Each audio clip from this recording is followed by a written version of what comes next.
Walking hand in hand on the ocean floor, down deep we wander.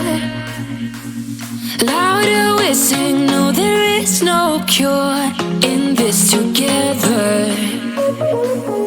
I don't wanna tell you that it's not real. Nothing is a fairy tale. Everything about you is so unreal. It won't be pretty when it ends. Now how could I leave with your sweet love on me? Yeah, yeah. Something about you always makes it harder. When you got my lipstick on your white shirt collar.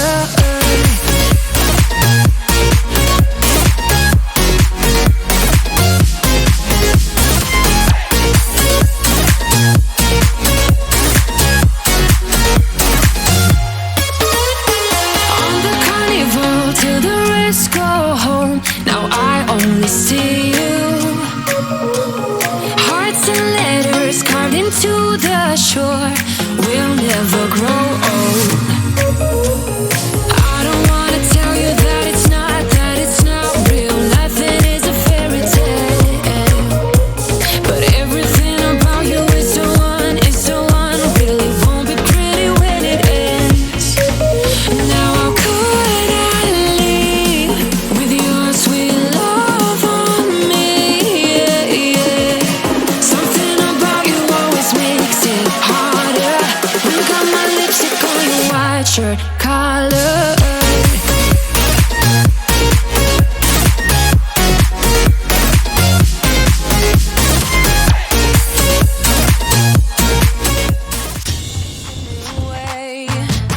I'm gonna show you the tricks that I know. I'm getting tired of talking, and I need more of a show right now. It's time that you made your mind up, 'cause lately all it ever does is change. Feels like we're only talking, going round and around, back around. I will fight like no other every day. I won't stop like the others. I will stay. 'Cause now is the right time, and I'm feeling alright. I'm playing your game like I know I can win right now.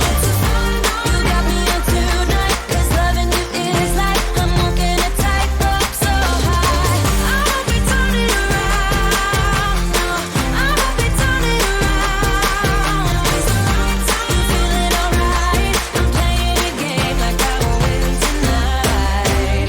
I think I'll do it on my way.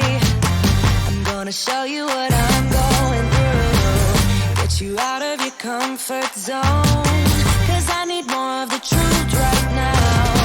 It's time that you made your mind up, 'cause lately all it ever does is change. Feels like we're only talking, going round and around, back around. I will fight like no other every day. I won't stop like the others. I will stay. 'Cause now is the right time, and I'm feeling alright. But yes, like some of the best loot you can get as a player is a good set of, like Raycons. I liked them. If I get Raycons in game, I would be very pissed. Well, I mean, hey, but if those Raycons allowed you to talk to your other party members from a distance away, Do I have to charge them? You mean I mean, they recharge on a long rest. Oh, shit. Anyway, let's get back to it now that we had a really long conversation that unfortunately Raycon didn't hear about because it was pre-stream. Anyway, so last session, which was a while ago, chapter 66. Some crazy stuff happened. If you guys hadn't seen that, head over. It's on YouTube at this point, or you can see it on the VOD here on Twitch. But when last we met off with our group, they had awoken after arriving at the Nepsa Valley, at the old Kiosa estate up there, spending a little bit of time with the Kiyosi family, and decided that you guys were going to spend a little time with them via a hunt. However, before you were able to propose said hunt, you got drug into a hunt by Lanran, Darelove KOC's father and the trade prince of Kyoso. As you guys departed and had some fun times out on the road, you were beset by a series of bandits and a lone assassin. An awful lot of combat ensued, and Lanran was grievously hurt, though not killed. The same could not be said, though, for Eldwin, Darelove's younger brother, who unfortunately was struck with an assassin's arrow and was killed instantly. Thankfully, due to some quick thinking by Yandre, the party's cleric, his body is now magically preserved, and the expiration of his life has halted somewhat. As some of you guys are moving around trying to rally your forces, try to subdue one of the individuals you captured, a couple of you have darted off into the mountainside to hunt down the assassin who fled under cover of invisibility, as soon as it was determined that the battle was certainly not going to go his way. So, we pick up at that point. But first, just for some housekeeping, who exactly was heading out? I know it was Exal, was tracking the assassin. I believe it was Exal and Kaelum were the two that made the first moves to go track the assassin. I had moved back towards Eldwin and Lanran, and then Kelmek was still over by the body. I got the dude on the ground, so that's my whole thing. Yeah, that was my thing. I just couldn't remember who was doing what. Was Vulreds going? No, he just watched his brother die. Okay. So, as you guys are able to wrest the bandit down to the ground, and after a few moments, some of the last of his energy starts to fade a little bit as his body gets tired. Some rope is produced from some of the equipment, and you guys take to the process of binding him and ensuring that he cannot escape. So, Exal / Kaelum, who unfortunately is going to be NPC'd here tonight, rushing through the early afternoon sun. Yep.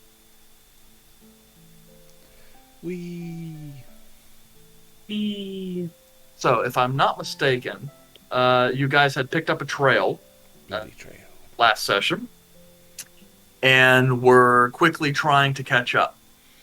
So, as you guys do so, you're at a low, not in the lowest part of the valley, but a section of rocky hillside that heads up the area. Probably, I would say, a couple 100 feet below the top of the tree line, at which point it becomes too rocky and too angled a slope for trees and vegetation to readily grow there. So you guys are kind of darting off in that direction as best you can. Thankfully, there is a bit of freshly fallen snow to at least make the ground a little bit wet in many places, which is aiding you guys. But the fast softly hardening ground into stone, you know will cause some problems for you here in the very near future if you can't make up your ground. I guess one thing just to be sure, am I hitching for you guys? Are you what for us? Hitching. I'm going, like, every 15 or 20 seconds ago, I see my video Yes. pause for a second. Okay. That's Oh, unfortunate. I'm fine on my end. I see. It's only Eric's video will stutter, but his audio is fine. Yeah. So I was just kind of curious about that. Yeah. See, like that just happened to me. We're gonna love you That's through it, unfortunate. Eric. Yeah. Just thank you. I know it was the right thing to give you guys a level after last session. I roll. Yep. That just means it'll be another 9 months before you guys get a level up. Yeah, makes sense. Okay, so Exal / Kaelum, which of you wants to make the survival check? I'm greedy, and I don't know Caleb's stats, so I'll do the survival check. That is a good question. I'm proficient in it, so Caleb is not proficient in it. sounds like it's me then. Kaelum's not proficient in a lot of stuff.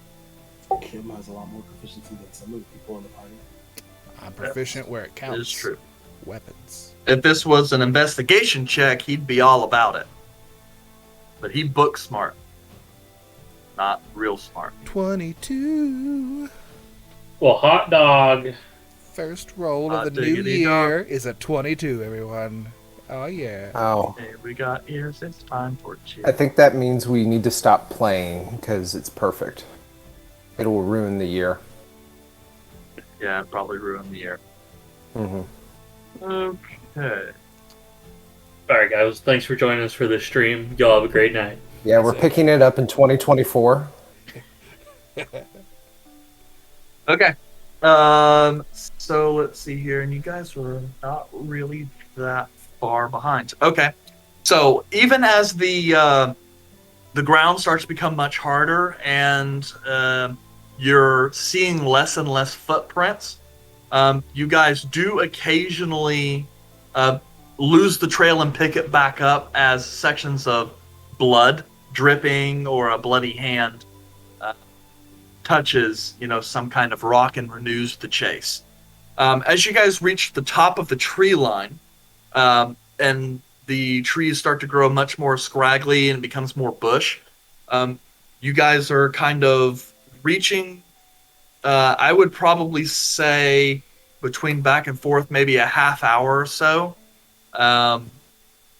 away from the group. And as you can kind of look down a little bit, you could think you can see the area of the mountain beneath you, that where your compatriots should be presently. Let's see here. Izal. As you glance farther off north of the mountain, you see no evidence of any further individuals, seeming as though you might have lost your quarry. If you wouldn't mind rolling me another survival. Let's go. Oh, I got a 6 this time.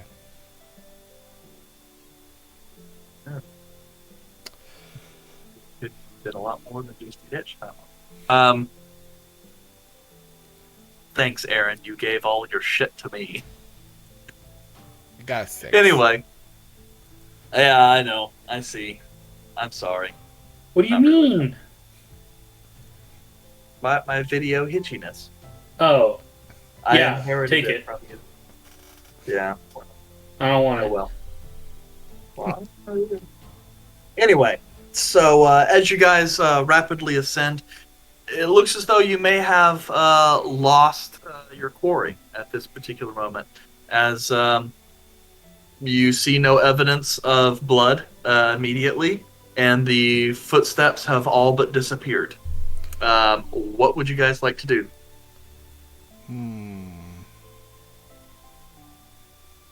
Are we I've assumed we've been moving higher up in the mountains this whole time. Yep. I think I tell Kaelum, can't you have your stupid bird thing fly around and keep a look for it while we spread around here? Kaelum will be like, yeah, that's a real good idea. I'll have my owl. Splish! I think it's the owl or one of them. I know it's a bird. Just which bird it is. Yeah, believe it's an owl. And Sunny. I believe That's it. Sunny. Yeah, Splish is a small. Bush is the bat, right? No, Sunny is the bat. Sunny is the The bat. Splish is a bird. Yeah, he's got Splish, which is like just some kind of bird or hawk or something. And then he does have an owl on here, but I don't think he's named that one. Mr. Anyway, Owl. so releases out into the air, very quickly makes its spectral form and heads out. And heads off. And for this immediate section, though, Kaelum is not going to see through the eyes of the bird because the footing here makes it very easy to spoo. Splat. Well, Eric, can you do that again? Flat. Thank you. perfect. Yep. Can do that. Kaelum's blasting off again. Yeah, Kaelum's lucky. Go and step on a dark mantle that's outside for some reason. But yes, so Kaelum has released his familiar. Is there anything else you guys are going to do? Well, I'm not a wizard, and I don't know Kaelum's spells, so I don't know if he has something clever he could do. So, we've gone everywhere good. Found no additional tracks. Yep, I'm just trying to see if he has anything that would be useful. And he's got. He's still got dimension something. doors. Don't worry. What you got? I got something real good. Don't worry, Kaelum. Oh I, too, no. I'm an amazing arcanist. Watch and learn as I reach into my robe of useful items. I tear off one of the patches and summon out 2 mastiffs. Oh no. Ah. Yep. So, Kaelum, you watch as these patches are suddenly ripped off. They start to suddenly flex and writhe as if they're small pieces of still moving and living skin. Quickly, they shoot out and grow in size and begin to wrap and twist into like these sort of yarn-like knitted figures of mastiffs before being given a general kind of glamour of realism. And there you have 2 mastiffs. All right. I will take my axe and I'll hold it up to them. It's like, get a good scent of the blood. Now go out there, follow the tracks, go find them. I'll just gotta set them off, just to go run it, chasing down and Okay. trying to hunt down this thing. Okay, let's see here. They have keen hearing and smell. Give advantage on their perception. I rolled double 19s. Plus 3. They got 22s. 22! That's my boys. Okay. Yeah, as the masses are sitting there, they're kind of sniffing around on the ground. They their noses converge a little bit, and they kind of yap at each other, trying to vie for dominance. But they both bolt and start heading up the mountainside and barking. Okay, let me go. Which those of you down the the mountainside start to hear the sound of barking dogs. When the hell did they get dogs? Are we even sure that they are their dogs? Like, unless there's like strays that have somehow lived on the mountain. I don't know. They'll probably have a story when they get back. Okay. And then for those of you down at base camp, what are you guys going to be doing while your other party members are absent? I am going to make sure this dude is very tied up, and keep him in a away spot from Lanrin and Elwyn. Corpse. Eldwin. Aye. That's yeah. my corpse voice. Yes. Do not pass go. Do not collect $200. Elduin. I missed a letter. I was like, Elwyn? Elduin. Yes. Like Anduin, but Elduin. So, quick question. What exactly did Yandere do to Eldwin? Like, what's the mechanic of that? It is Gentle Repose. Gentle Repose extends the time before the body begins to decay and become undead. It extends that time frame by 10 days, which allows us to essentially bypass some of the timing on the spells like Revive or Raise Dead. Well, not Raise Dead, we're not gonna do that. Some of the more resurrection spells. Revivify, which is a spell that is a little bit lower level, only allows you to revive the dead body if it's been within the last minute. Gentle Repose allows us to extend that time frame to 10 days for Revivify to be cast. Anything outside of that minute, we would have to use like an actual resurrection spell, which is way more costly. What is that, like 6th level? So, Yeah. I guess that might be a good time to actually get in character, because I assume this is right after, they bolted to go. So, Vulred turns to Yandere. Yandere, what did you do? Well, your brother has just died, and I have extended his time frame in which I can bring him back. But the only way that I can do that is if you happen to have a diamond of considerable value. Well, of course. There has to be a diamond at either the old palace or the palace. I mean, there's got to be diamonds somewhere. I bet my mom has a diamond. Why don't you ask your father, who's right there? Oh, is he conscious now? Yeah, he's been brought up.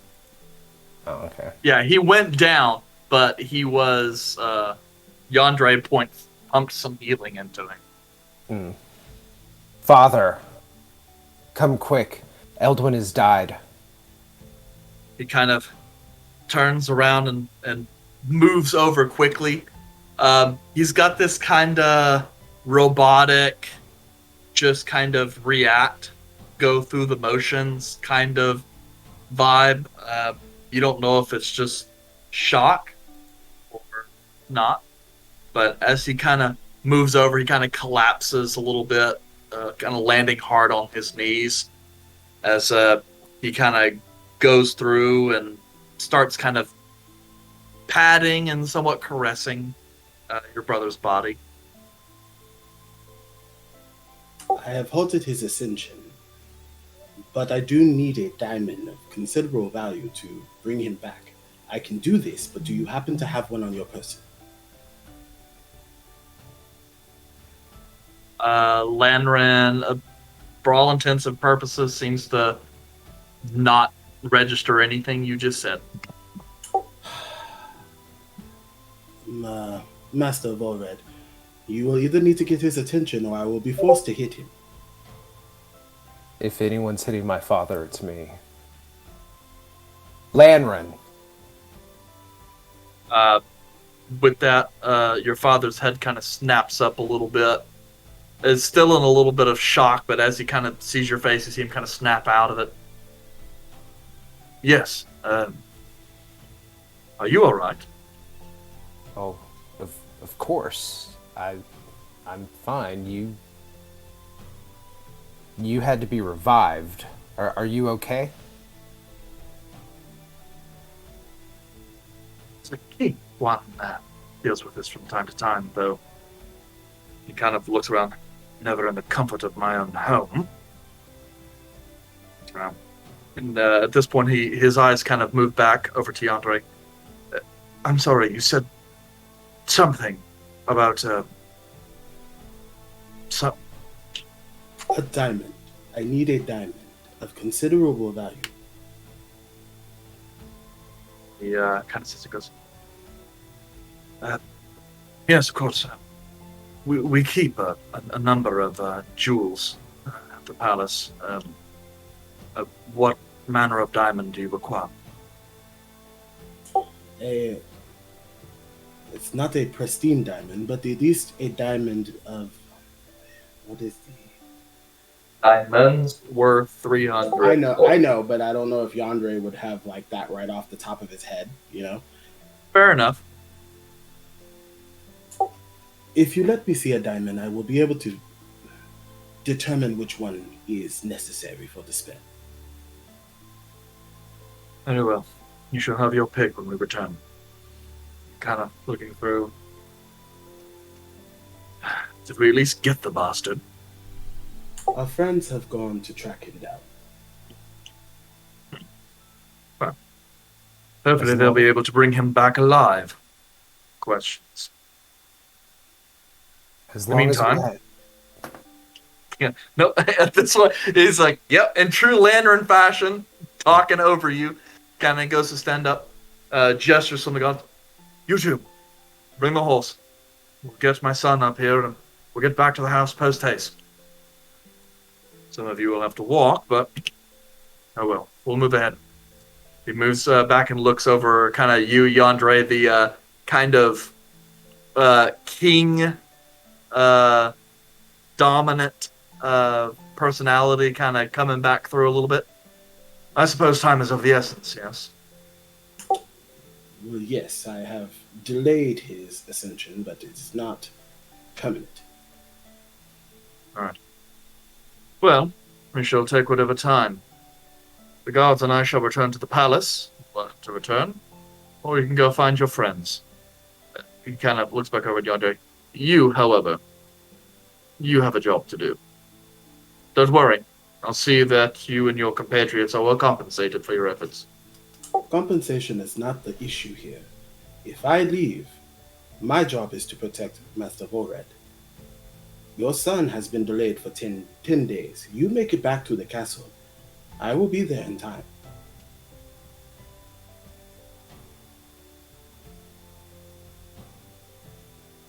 There's a kind of a moment there where Lantern is looking at you and he doesn't. It's clear he's not used to being talked to in such a way. But he kind of looks back over. 10 days, you said. 10 days. Very well. But I will be making other preparations in case something should happen to you and you're unable to fulfill your end. That is completely understandable. Father. Yes, dear love. This will be fine. Well, your brother was already at the brink of falling to pieces. Well, this is about one of the worst things that could have happened in this situation. When you return, we have things to talk about. Of course, in due time, we will make sure that we catch this assassin. Excellent. Well, you do your job, and I will do mine. And he gestures as he and the guards kind of start mounting up a little bit with what few horses there are, and starts making their way somewhat hastily back to the palace. Did they take the prisoner that... nope. So it's leaving No. us three and the tied up dude. I mean, I would prefer that they take the prisoner with them. I mean, they'll definitely take the prisoner. We Okay. probably Okay. That's not unless you guys are adamant on keeping him there. No, I was asking. I didn't know how much Yeah, luggage those Lanrin horses would can definitely carry. love to take the prisoner with him.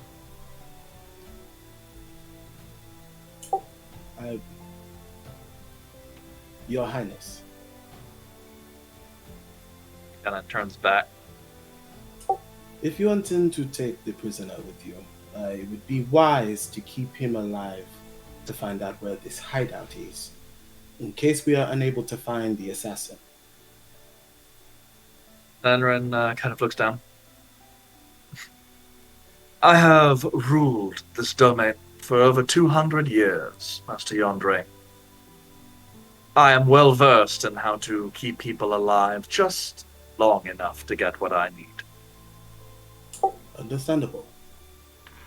And then he kind of gestures at two of the guards to have them pick up the prisoner. And they start kind of tying him up behind Lanrin's horse, so that way Lanrin can kind of pull him back to the palace. Should you want to speak with him on the way there, I can bring him back to consciousness. Kind of goes back. No, it's better not. Kind of gesturing, because we also can't have him dying by being drugged behind me. All right, throw him aside the other horse. Wouldn't want to give him any sort of leniency, but can't have him dying on me. Not yet, anyway.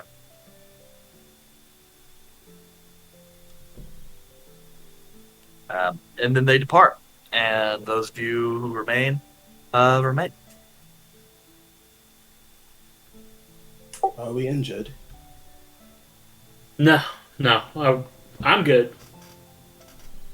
I have but a scratch as Vulred reaches out from his flask that he still carries and gulp, gulp, gulp, gulp, gulp, gulp, gulp, gulp. Maybe you go a little light there, bud. I know stuff has happened. I thought you said you were not going to partake in the drinking. What is in that flask? I'm not too sure. Hey, I'm gonna go try to take the flask. Would you like some? No, but I don't think it's really time for a drink. Probably later, once all the dust is settled. Did you just see your brother die? No, but I have seen friends die, so I understand the pain, but in the moment we need to continue forward. There will be time to mourn later. Well, no, there's no time for mourning. I will bring him back. We need to get to our friends so that way we can get back to the castle. So you being inebriated is not going to help us in that case. So if you're going to be sad about it, let's at least move. I have no intention of stalling. I have to remember, both of you haven't been around me as much as the rest of the party. I promise I'll keep this in check. If you do not, I can magically remove some of your drunkenness, but I only use that for special occasions, so do not take advantage of that. I'm well aware.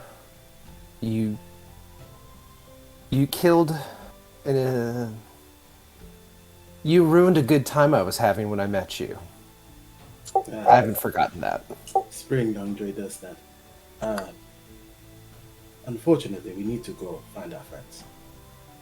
I'm not Yes. stalling. Let's go. And just climb up the hill. I don't know how heavy of a trail does Exal leave? Stealth. is never an Izal, remarkably fleet of foot. Basically, we are in her favorite terrain. I mean, I will attempt to try to find. I know where I pointed them off to. When it comes to the trail, is that trail still present, or is that gone now? Yeah, Yandere, from like where you're at, they are above the wood line, just like up in the mountains. So, especially with their outfits, they stand out in pretty high contrast as you kind of look up at the mountain face. You see them kind of like slowly making their way up. It's kind of hard, but I mean, it's like at this distance, like the gray looks white, so it's like this white dot, set by a dark gray background. It stands out pretty easily. Well, lucky enough, they are still right there. We will just have to trek up the mountain to get them. At some point, you hear dogs. We don't know if the dog belongs to you or if these are other dogs. Surprise! There's a wild dogs. Yep, some of you let's get guys the are light out. having unfortunate flashbacks to Mount Arbot and all those little goblin wolves. Not me. That's true. Vulreds didn't have a very good... Was that where someone started a war? you mean Gorbeck? Yes. And we finished Yes, it. and both you and Gorbeck got, like, almost ripped to pieces by wolves. He who must not be named. Yes. I had a great Yes. time. I mean, it was fun. I just didn't know we were going to war. Well, he didn't either. It was a nice war, like a summer war. John Not Drew's like a gonna winter head war. In the down. middle of winter. John Drew's gonna head down the path. Okay. So, yes, you guys chase along. As you guys kind of make your way up as fast as you can, following in the footsteps of the Mastiffs, who seem to be doing a pretty good job of finding the best possible way to make their way up. You suspect you're gaining as this assassin who is having to take time to carefully find a way up the mountain. You guys are able to just follow in his footsteps. And so before long, as you guys kind of round the crest of a section of mountain, you see kind of off probably a couple 100 feet ahead of you. And now I'm like well and truly frozen on my screen. It's good look, though. You got... yeah. I can still see you, but yeah, on this main screen you're frozen. Yep. Anyway, so Both of y'all are stewards. yeah, it's just the main screen, which means it's got something to do with Alex. It's fixed. We're going. We're moving. Anyway, yeah. We're moving and grooving. Yeah, moving and grooving. So as we are, as you guys head out, you guys around the corner and about 200 feet ahead of you, where on the opposite side of where the crest of the mountain starts to kind of dip back and then pick back up, you see a figure in very familiar kind of loose lying dark robes. This figure just a little bit harder to see against the dark stone, but somewhat obvious considering your much shorter proximity and the glinting of the metal off some of his equipment. As you do look, though, probably about 20 or so feet above him, kind of standing at the top of that rise, you guys spot a humanoid figure wearing some kind of robes that are kind of billowing out in this kind of brisk mountainous wind, who is in the process of shouting down to the assassin words that are being muffled by the wind. What the? Uh, How far away is that assassin from us? Basically 200 feet as the crow flies. So far away. can I cross that distance without any impotence. You're not with us. You're not there yet. Oh, I'm not there Yeah, yet. we're like 30 Nope. minutes ahead of you. Sorry, I should have clarified. We're back to Exal and Kaelum. Okay, Okay. that makes sense. I thought we had. You said we were gaining on them as they were going up. No, we Well, were, As yes, they were sorry. gaining I on was him. yes. Well, yes and no. Exal and Kaelum are gaining because they have the Mastiff to lead them. So they're gaining on the assassin who has to slow down and find his path. Okay. jeez. All right, so we're running up there. How far is old Roby dude? If we could see them yelling at us.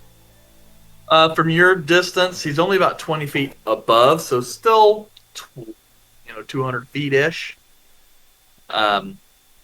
It's really just a difference vertical, and at that kind of a distance, that verticality doesn't really mean anything.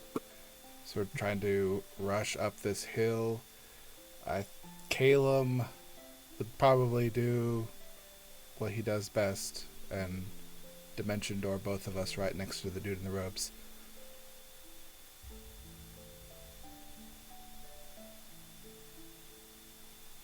That is true. He can't Hi pull there. along one person. Is that what Calum is going to do? I believe that's what Calum would do. Okay. So in that brief moment, you're just kind of reaching, out for something you can throw, judging the distance, and just knowing the math is not going to add up. Calum reaches out, grabs hold of you, and then you teleport in a cloud of smoke that you kind of inhale due to the surprise of it all. You kind of come off the other end being slammed into the side of a mountain with kind of like a narrow 8 to 10 inch section of rock. At this point, the assassin is like maybe 10 feet kind of away from you. Mostly horizontal, but only slightly vertical, like a foot or two. And then you hear the cursing of the caster above you, as he does definitely appear to be wearing mage's robes of some kind. Be a real shame if I just hit this caster since we're next to them now. Well, the caster's still like 20 feet above you. I wanted to teleport to the caster. The person in the robes ahead of them. Because if I see, Okay, that's if I see fine. the assassin heading Then- towards that person. Yeah. I'm gonna go to that person. Okay. Sorry, yeah, though, for clarification, easy enough. You kind of pop in within 5-10 feet. No worries. And you're there. The figure kind of wheels around, looks, Hello. and kind of glances over and goes, you fucking idiot. I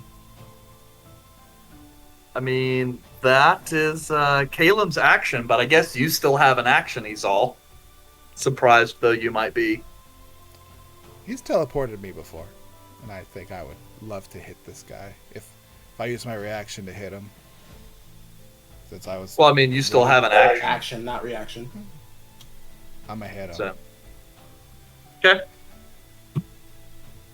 Swing. Oh, does a 16 hit him? Let's see here. 16. Yep.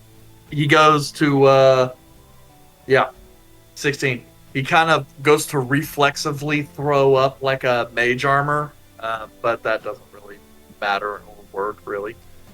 So what's your damage? It would be two-handed, since I wouldn't have a second weapon with me, at 13 points of damage. And I'm not raging, so... Yikes. Okay. Body slam him off the cliff. Has been a while since you guys have got to use fall damage in anything. It usually gets used on us. I'm going to hit him again.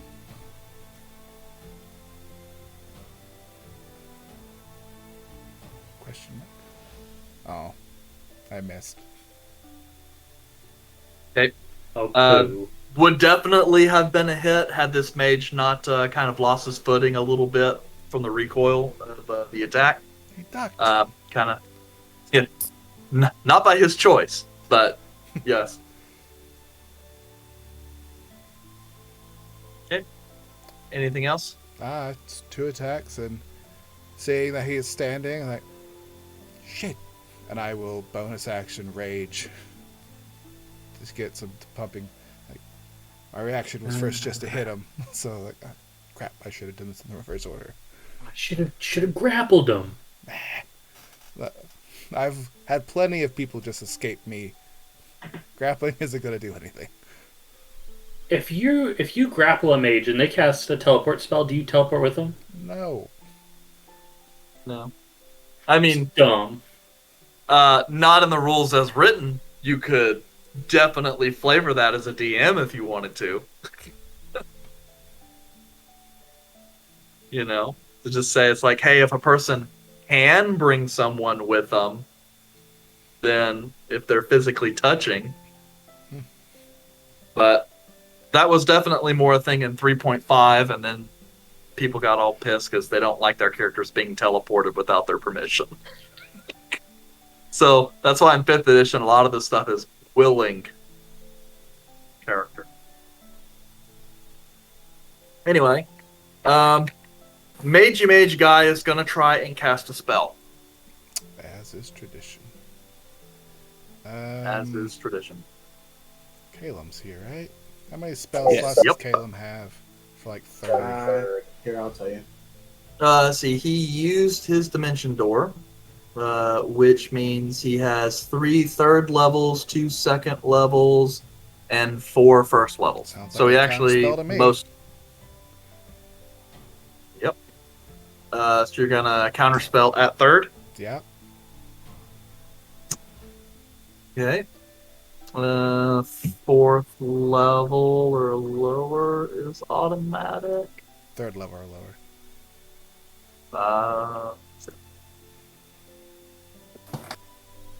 Oh, a 4th level or higher makes an ability check using spellcasting ability. Okay. Yes, this is 4th level. So he'll need to make a caster check. What is that? He gets a... So DC equal to 10 plus the spell's level. So that's 14. And that means he gets a +4. I already does the roll because Lord knows I can't do it. So he gets a +4 to his save. To a What is the- Yeah, a D20 it's roll. intelligence. It's his intelligence. Yeah, which I believe... It's a Yeah, +4. so It's a +4. that's how he gets the +4. Are you making me roll? Yeah, you know I'm not going to roll very good. I'm not either. Okay, then we're gonna do it. Fine. Come on, Forget it. Says the guy who got a You 22. want me to roll? The house got 6. 23! It's 2023. We had 22s. Yeah. That's why I Move it roll. up. But yes, very quickly, flash of counterspell and the mage's greater invisibility fizzles in his hands. Ah. Just kind of watches he quickly starts building the spells. Kaelum with a quick flick. You see some of the individual pieces dislodge from the main circle, and then You'll have to. mage kind of... Yep, sorry. I was gonna say you have to remove the spell slot because I can't do that on my side. But continue. Sorry. The mage kind of sits there for a brief moment, looks over to Kaelum, goes, we have a hedge. I'm looking through. This is not good. For me, obviously. You guys are too. I You found shouldn't my- tell us if it wasn't good for you. I found my Or way good to for keep us. people from using magic next to me. Just have Caleb next to me. Can't Well, magic me if I have an anti-magic next to me. I can't imagine that assassin's feeling very healthy right now either, so he's just sprinted up a mountain. no, he's looking pretty rough. He's bleeding all over the side of the mountain, and from here, that's very obvious. You're not exactly who this mage guy is here, but I guess just kind of taking a look, as you say, human, short brown hair, has long robes that are red and gray. They seem more uniform like than just regular robes.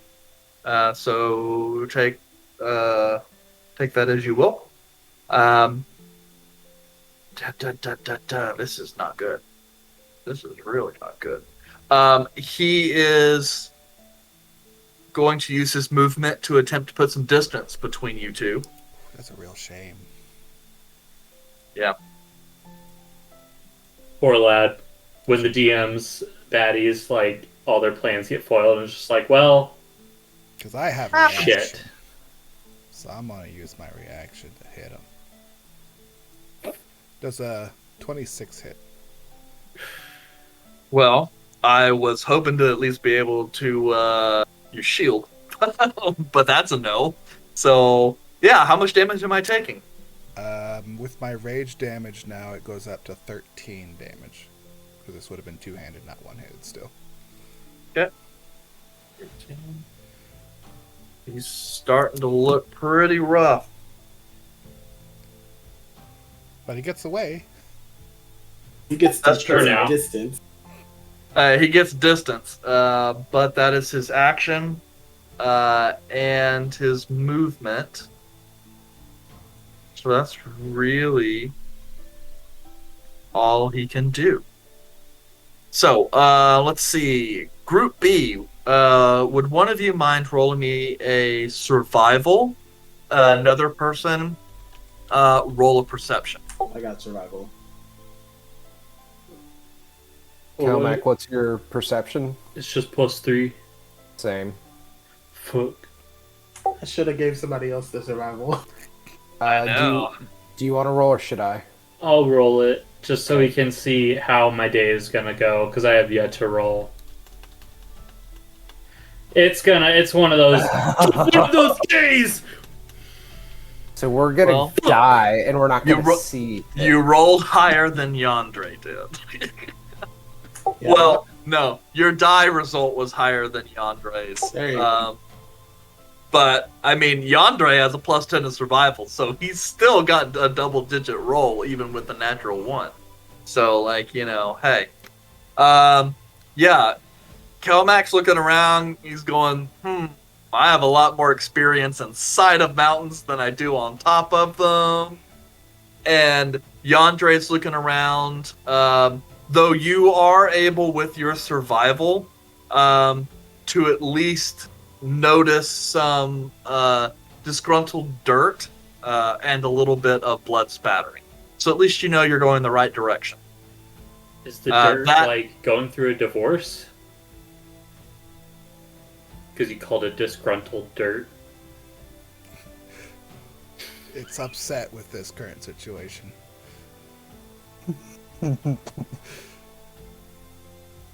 Are they gonna need couples therapy? No, sir, they have a rock-solid marriage, thank you very much. Shut up, you yes. clod. Well, we're here to serve papers.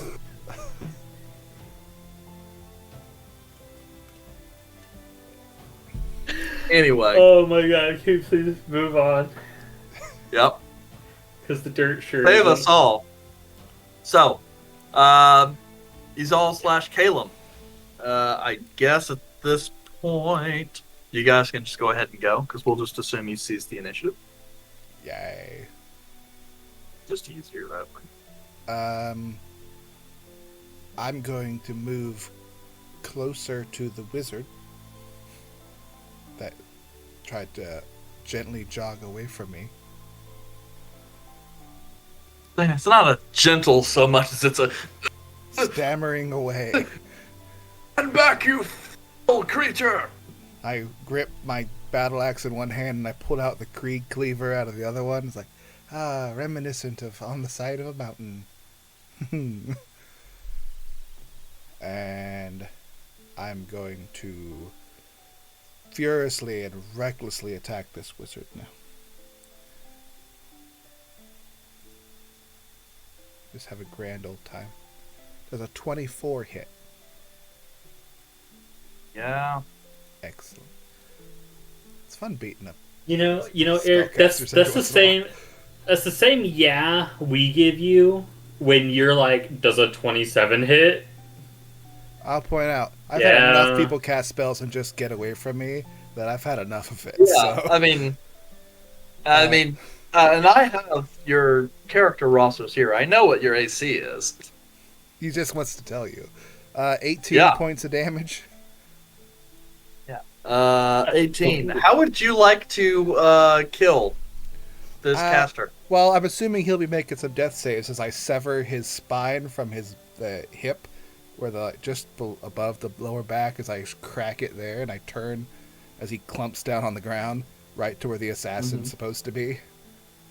Right. 1, as I turn and look at the assassin. And then I will... How far did I have to move to get to the arcanist? Well, he moved 30 feet. So you're like like 5 30 feet away, 20 feet down. So I had to move. I have 5 feet of movement left. Is it like a cliff face, 20 feet down? Yeah, I would say it's more like it's yes. Yes, it's not straight up and down. It's enough of an angle with a little bit of walk to where he can kind of crab crawl up the side. Okay. I'm going to... Just be an asshole and push a rock down the... I'm going to jump do it. 20 feet down right on top of the assassin. Okay. Axe first. I will warn you, there's not a lot of foot space there. So I'm going to need you to make a roll to avoid spilling off the edge of this. Does that change your plan? Is it a roll down the mountain or a fall down the mountain? At this point, it would be more like a fall. Good news is you're only about 30 feet up. So, I mean, you're 66. Exal. You Well, my could take idea the was- damage. My idea was to just, assuming it was 20 feet down, just jump 20 feet down. Just knowing full well that I'm going to take the damage, but aim to hit the assassin. Oh, I know. I'm just saying that there's not a lot of good space for you to actually land appropriately. So I will need an acrobatics roll from you. So my objective is to take the damage from the 20-foot fall. Okay. Then go ahead and roll the acrobatics. Okay. I got 13. Okay. Which is good enough. So you just kind of like pop over the edge and allow yourself to slide down a little bit. You come between him and the wall. You do kind of hit the ground and rock forward a little bit, and you just kind of like tap him and kind of like a pool ball that kind of hits another. Your momentum just kind of jumps into him, and he goes, and he falls. And let's see how much damage he takes, even though chances are he will probably be making death saves. Oh, look at that. Max damage. Shit. Yep. That drops him below 0. Crap. Okay. What's Kaelum gonna do? Wizard's down. Assassin's down. Does Kaelum have... Can someone see if Kaelum has a healer's kit on him? I don't know if I gave him one. I can check. He has a potion of healing. No. Hell no. No I don't healer's see kit. a healer's kit. No. Is It his does. medicine check a +5? It's medicine. Nope, it's +0. Though, It's remember, he intelligence. does have the Borrowed knowledge. medicine's wisdom. Oh. He does have borrowed knowledge, which can give him a bonus. It'll give him temporary proficiency if he wants to spell slot. That would still be a +3. And Yep. And that's a second level spell, by the way. how about he commands his bird to go find the party, and then he'll attempt a medicine check on the wizard, while I will Yes. the next turn try to slide and gently go down to the assassin to stabilize that person.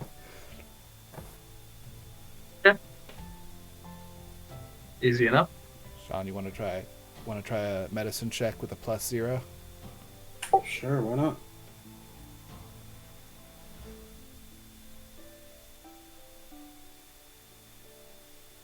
14. Hey, just Not bad. Just need to beat a 10.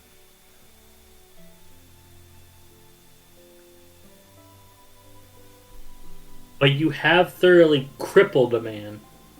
So, Wouldn't be my first time, Calmac.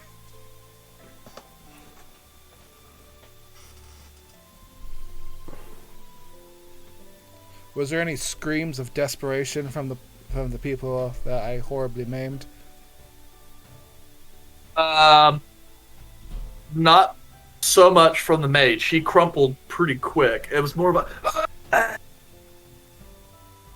Nice. because you kind of hit his spine, so he kind of went paralyzed. Yay. The assassin, on the other hand, yeah, there was definitely some panic.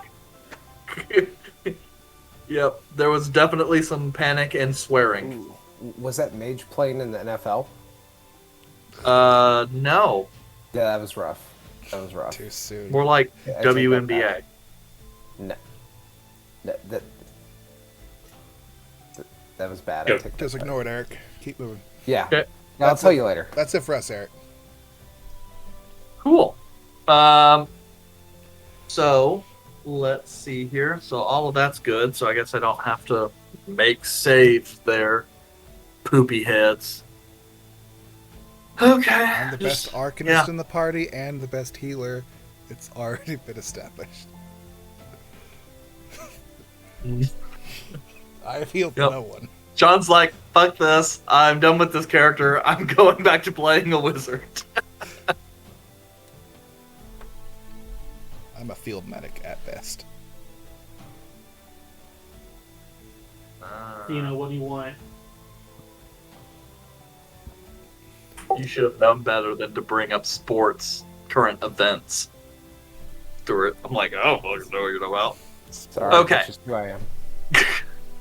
I know. It's like you are a nerd and yet not a nerd at the same time. Mm-hmm. Oh, Yeah. wow. You got it. I know. Yeah, I know. So weird. Anyway, so Yandere and party, as you guys are Yes. kind of making your way up the side of the mountain, drawing ever closer to the sound of howling mastiffs. You guys kind of watch as Splish kind of rounds over the top of a rise, circles a couple times, and then makes its way towards your party. All I can imagine is this original assassin just crumpled on the ground, stabilized, and dogs just. Yep. Yes, He's I just know. I running see them. around and Shush. jumping, going, "We got him! We got him! We found him! We found him! Hey, look, he's here! Hey, we found him! Come on, Thank give us a God. treat!" Thank God we don't have Arthur. 'Cause that would be annoying. Beat That's with the- animal. Awesome. I give them some ADAC meat, so they'll shut the hell up. Yep. I was like, "All right."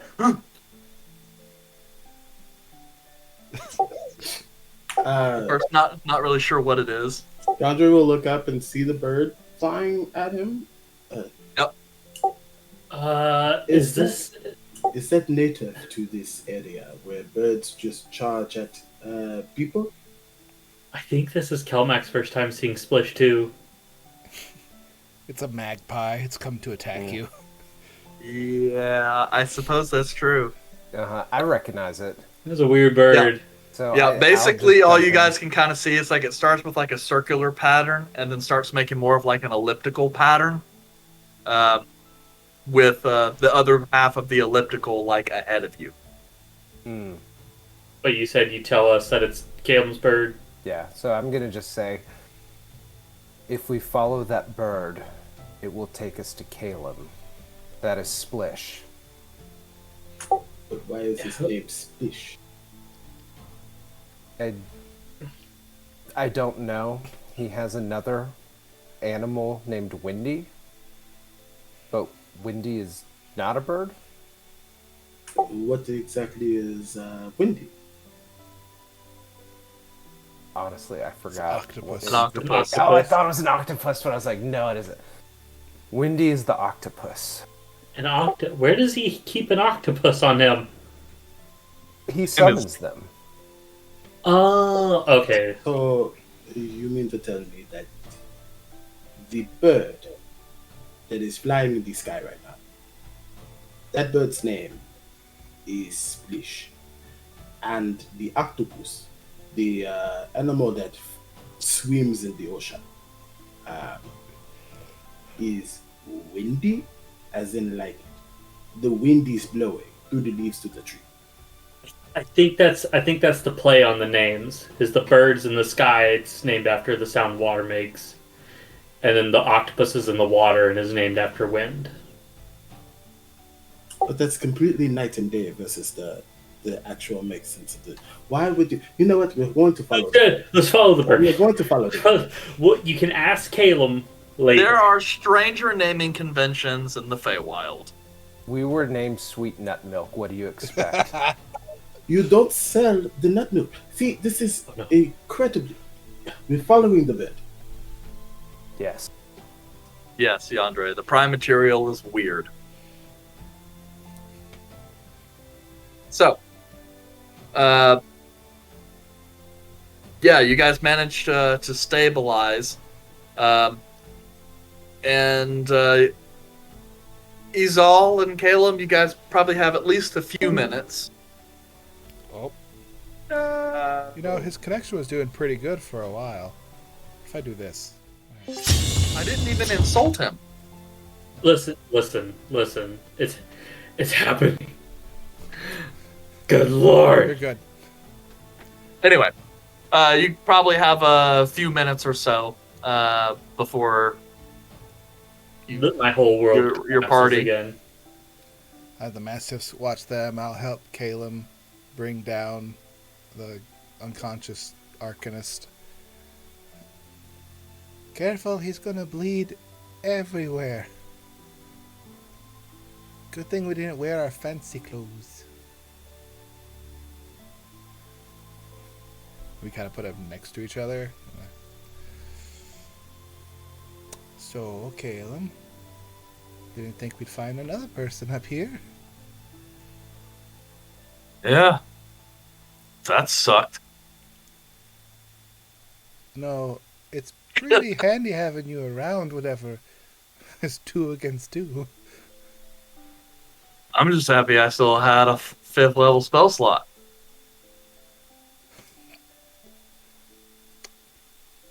Do you recognize these robes? They're pretty fancy for someone hanging out with a thief. Good question. They look either Let's- ask Kaelum now or we wait a week to ask Kaelum next week. I will tell you, I have not sent anything to Kilmo where this should come up. Nope, he does not recognize it. But yeah, Do you think they're gonna come up here looking for us? Or are we gonna have to carry these 2 all the way down the mountain? I'm just wondering how they got up here in the first place. We should look through this guy's stuff. Alright. We look through their stuff. Yep. The rest of your party rounds the top of the rise, and you guys watch as it looks like Exal and Kaelum are accosting 2 corpses. There's also 2 ducks. Yep. There's also two dogs who at this point in time are basically chasing each other around. And then as soon as they spot you guys round to go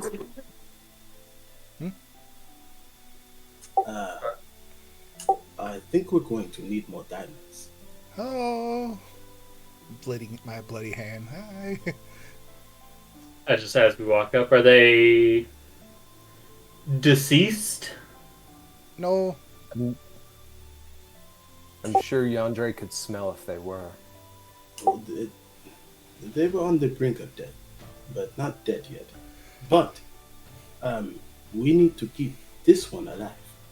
What is that one? This is the one that one was running towards, I guess, for help, but we stopped it.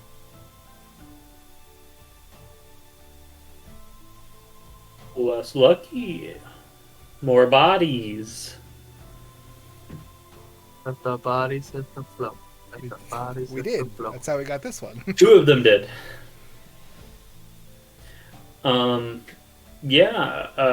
You tied them up, yes. No, they're He's just all- unconscious. They start to stir, I just deck him in the face again.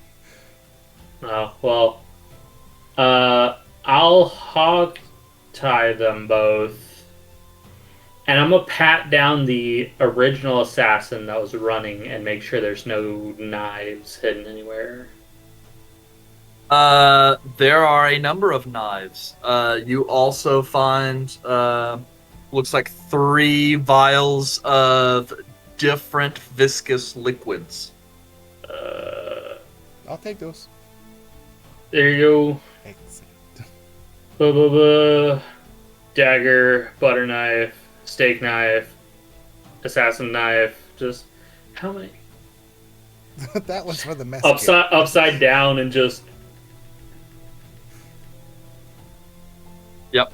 It's a collection of tools for the trade. It looks like he's got some silk rope in there. Looks like he's also got some pitons, caltrops.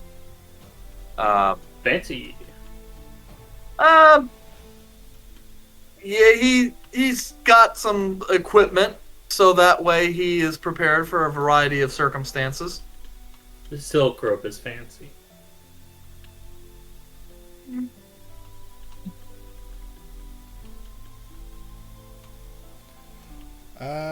Vulred, you're from up here in the north. Have you ever seen robes like this before? Eric, do I recognize them? Roll me a history check. Come on, man. You're an educated individual. 19. 19. These guys actually do seem somewhat familiar to you. You're fairly certain that you have seen mages wear robes similar to these, that are members of a guild or a college or some other consortium that lies in a neighboring domain. Coriston, if you recall correctly. How do you... Coriston. Coristyn. No, Corriston. And now you just add I letters. like mine better. Double R. Well, I mean- They're from Coriton. Never heard of it. Coriston. That's not how Vulreds remembers it. But yes, it's actually a Coriston. city. It's a city you guys would have actually passed on your boat ride towards Avalon. I mean, you would have seen it on your. It's one of those. Coastal city. It's one of the coastal cities. It's larger, really, ish. At least more respected than Kaelum. Hey, Kelmac, help me cut some branches here. We're going to make a sled. We can drag them here, because they're not waking up anytime soon. All right. Yeah, just Cut some branches. jerry-rig up a nice sled, attach them to the mastiffs. Come on, let's go. Oh, I'll drag them. Don't hurt the dogs, none. Oh, they literally do nothing. Except Yep. for eat all Where'd you my find food. dogs? Oh, Are made of thread. I am the greatest arcanist you have ever known. No. My brothers and I'll just sisters look at Kaelum. always told me to be prepared for any situation that you might not be prepared for. It's good advice. Dogs. Still doesn't answer the dogs. Magic. Wave my hands. But there are a lot of things I've learned not to question. But let's get these jokers down off the mountain and into a chair.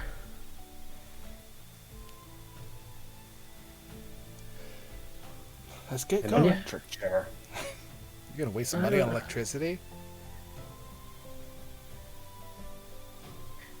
Yeah, make the sleds. I think we'll use the dogs until the dogs seem to maybe either A, expire, I don't know how long it lasts, or... Oh, this one's name is Paul, that one's name is Ringo, and they're here forever. They're here forever! Yeah. Where did you get these dogs? Oh, I've got a robe that's got all kinds of useful shit on it. And that was one of them. Okay. So they came out of Okay. the rope? It's magic. You can't put them back in the rope? I don't know that part. It's kind of a one-way trip. Okay. Oh, Paul and Ringo? I used them to This make a is- bunch of ladders before.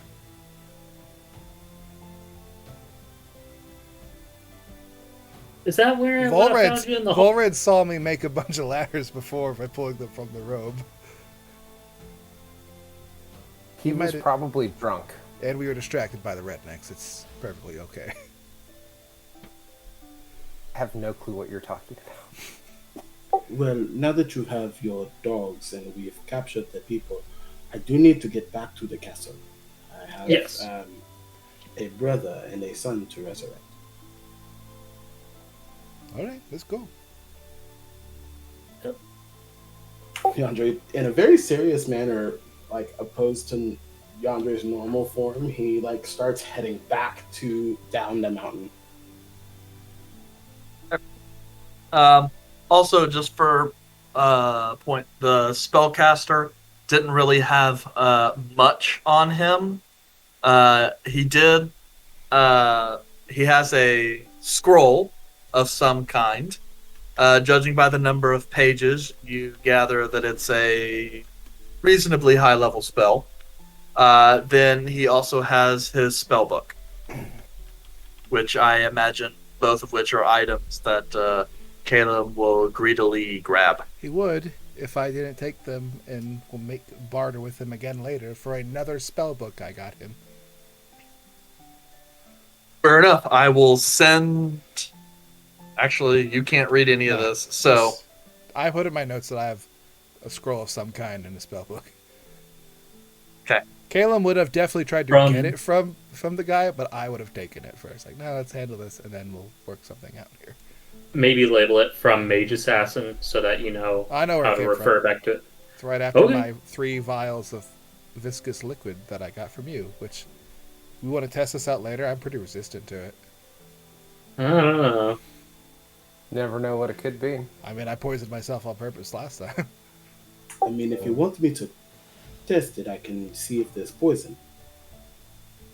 I think we're pretty sure it's poison. Looks a lot like some of the other stuff I got. There. Um, We'll be coming down the mountain when we come. did they wake up at all? Like on our way back? Did Landrin take all the horses? Yep. Yes, he did. But there's like 5 of us. We're not going to take a horse down there. No, Yeah. back to the main building. Yep. I mean, I can get 1 horse.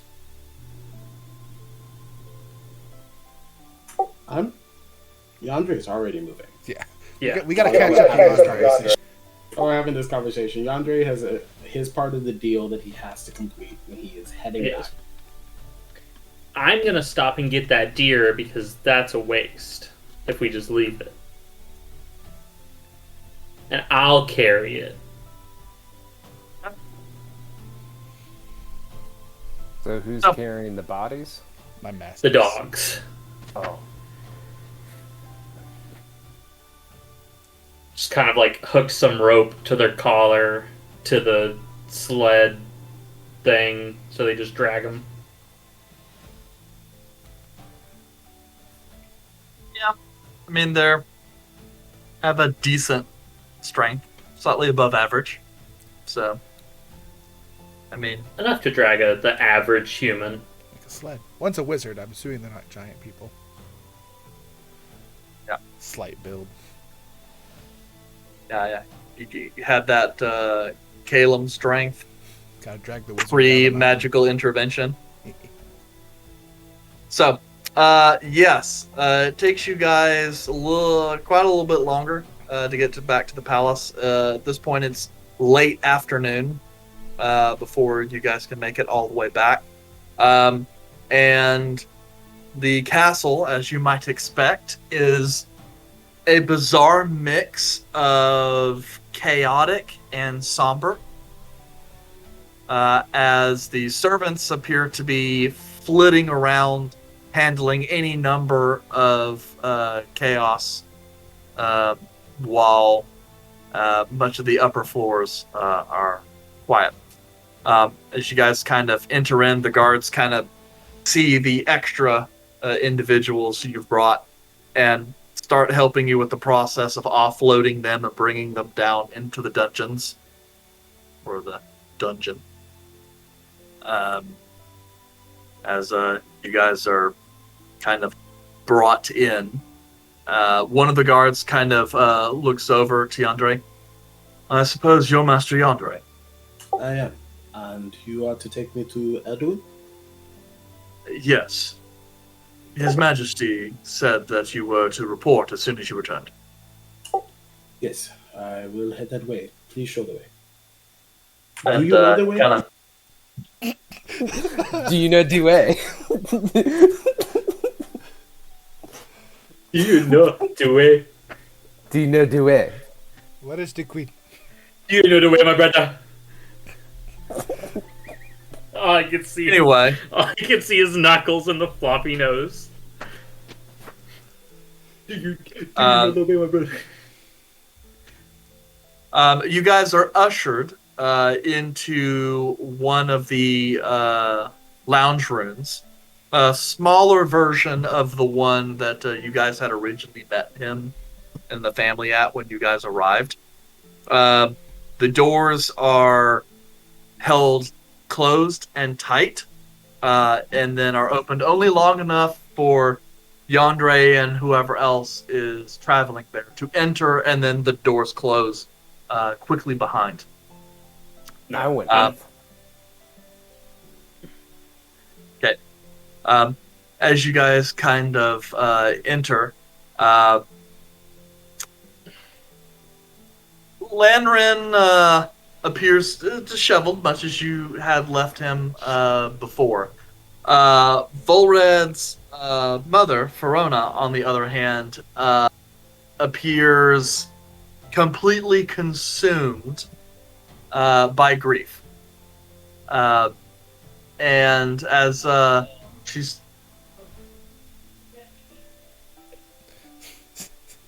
mute. Doesn't believe in mute. Can we mute him?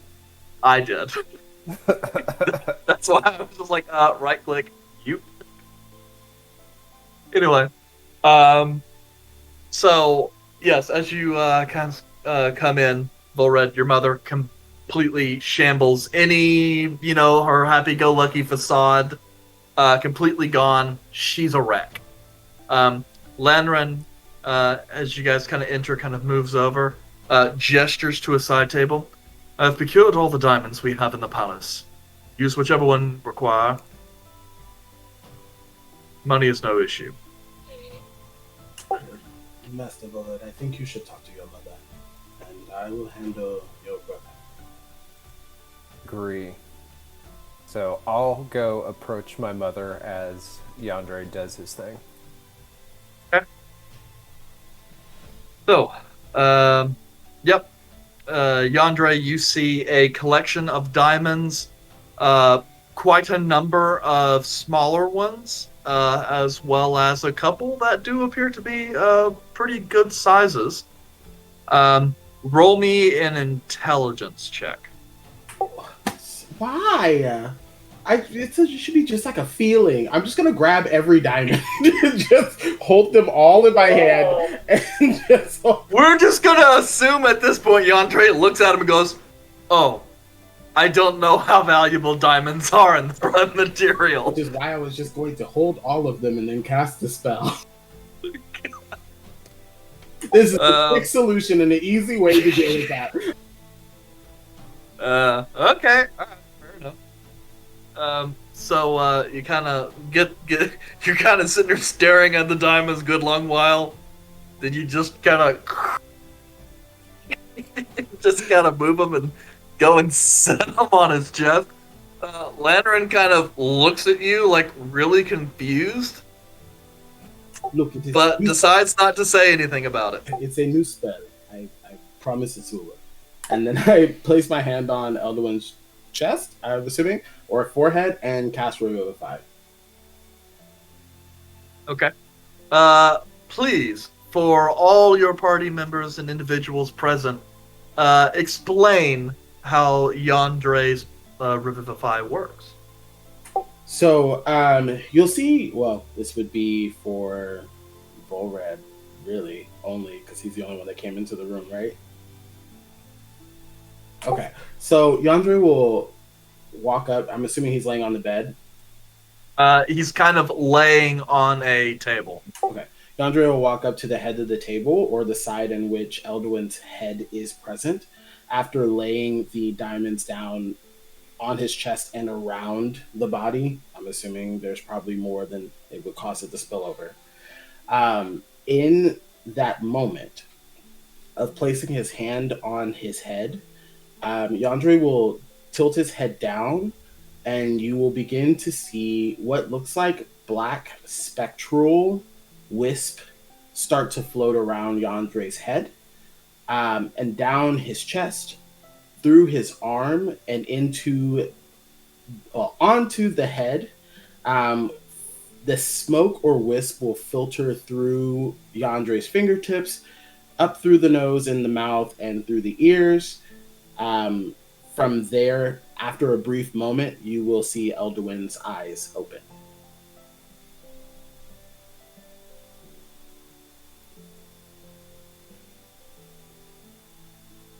I stand there and watch to see how my parents react.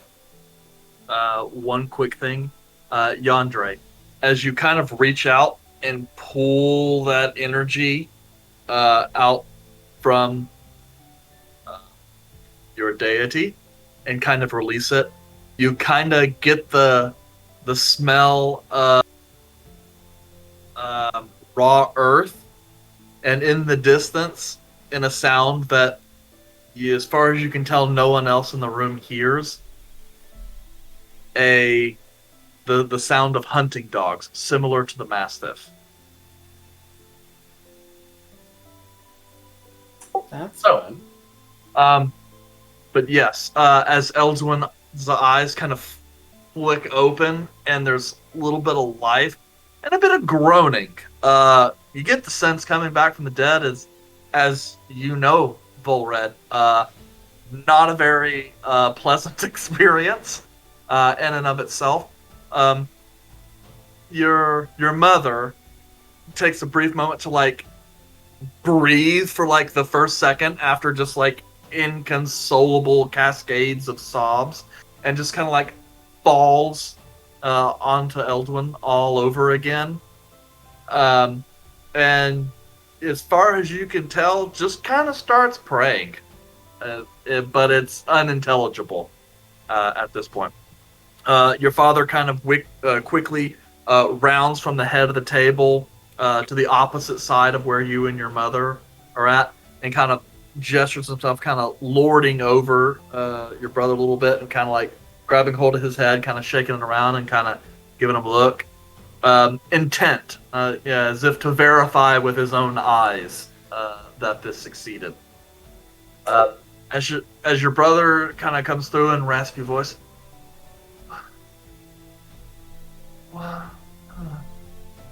and your father just kind of goes, "Yes, that worked." And he kind of gestures and goes, "Quick, bring someone, get him up to his room." And there's a kind of a shuffling of bodies as this small room suddenly like filled almost claustrophobically with people. The doors kind of open and people kind of start vacating and shuffling around and getting in a position to help take your brother upstairs to retire and rest. Yes. Can I see which diamond disappeared? I don't know how many diamonds there were. You just said there was kind of like a number of them, but like assuming that I was holding all of the diamonds or had the diamonds in the general area, like a general size of which diamond disappeared when I used that spell. Yeah, it was a small, like 2 or 3 of the smaller diamonds. Okay. You have them all in your arms like a giant pile, and this one in the middle disappears. You have no idea. I put it down on the table and on his chest and stuff. Yeah, from what you can tell, it's just kind of like sleep, right? The energy comes up and starts filling up the diamonds, and when a diamond hits its limit, it kind of goes, and then once enough of them have gone, they were all cubic zirconium. They actually have no money. Diamonds are forever, though. Not those. They disappeared. Damn. Gold is forever. But yep. Electrum is forever. Kind of moving that aside. And yes, there's this kind of large process as people are starting to carry Eldwin up. You guys are largely ignored for the next 10 to 15 minutes. But once stuff kind of the immediate energy dies down a little bit, and Eldwin has succumbed to sleep, your mother still refusing to leave his side, Lannerin kind of turns and kind of departs the room out into the hallway outside of Eldwin's room to kind of address the rest of the party. Not sure, Vulred, if you're going to remain with your mother and Eldwin or be present. I will tell my mother, Mother, I'm going to go away and speak with Father. I will be back. And I'll go out to see what's going on. Okay. As guys kind of come through, Lannerin at this point, as he's kind of coming back, that part kind of done, you see him kind of starting to take note of his appearance a little bit more, kind of straighten some stuff, kind of re-tuck in a little bit. And then kind of place his hands kind of folded behind his back and assume the regal position of a monarch. Kind of glancing, well, it would seem that you and your friends did your part. I suppose, firstly, I should thank you for the assistance you gave my son and I. I am not too proud to admit that things would have turned out very differently today, if not for your intervention. So for that, you have my thanks. And then he kind of glances over at you, Vulred, a little bit.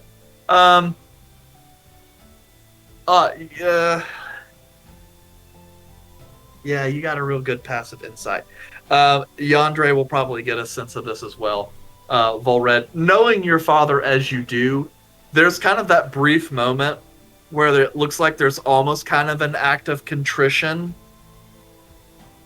And you swear to God, for a brief moment there, he was about to pay you a compliment. But in the last moment, he decides not to. And just leaves it as it is. But it hangs in the air there long enough to where, yeah, it seems like you might have scored some daddy points today. And And, Vulred's not going to react, just going to internalize it, not do the whole thing. Hey, what were you going to say, Father? Nope. You're not going to push the issue. Nope. But yes, with that, Lantern kind of snaps back to the rest of the party. Well, it would seem then a manner of reward is fitting. Even though I did indeed provide some supplies, I had not the ability to use that particular magic. And nor were my guards appeared sufficient in order to prevent further damage in the hunt. So, is there some manner of reward you wish to request of me?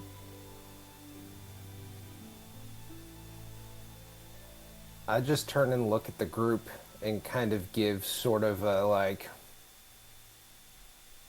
hand signal, like, I'm clearly not asking for anything. I already got what I wanted.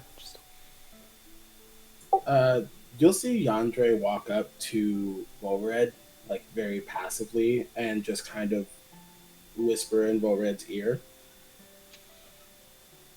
This might be your opportunity for you to ask for your freedom to leave the castle. It seems that your father may owe either yourself or Miss Azar or myself a great deal of gratitude. If you are not wanting to stay here, this is your opportunity to ask.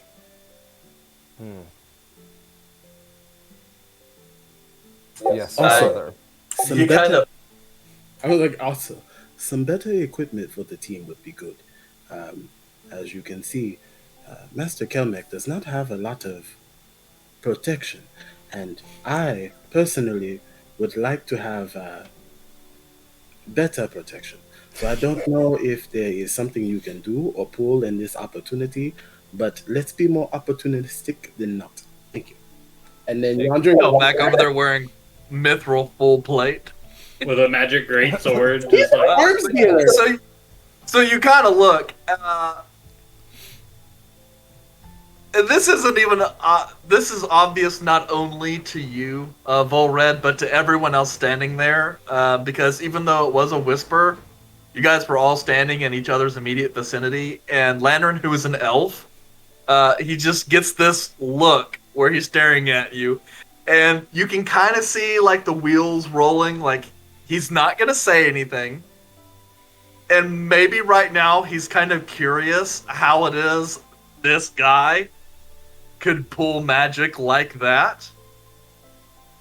And so there's like a lot of, this makes no sense. I live in a crazy hellscape world, but I'm just not going to talk about it. So after Yandere whispers, I will turn to my father and say, yes, Father, I do have a request. I see. So you wish for my leave in order to depart again?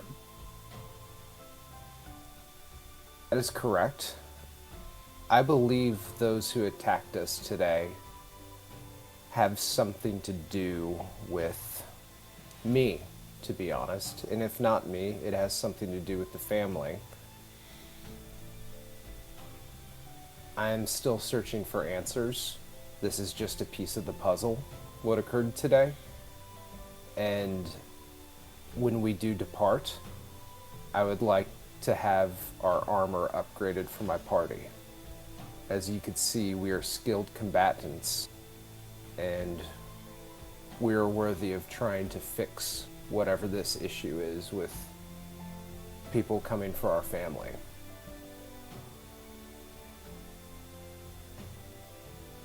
Lanren thinks for a moment. On the one hand, you are hardly an adult by elven standards.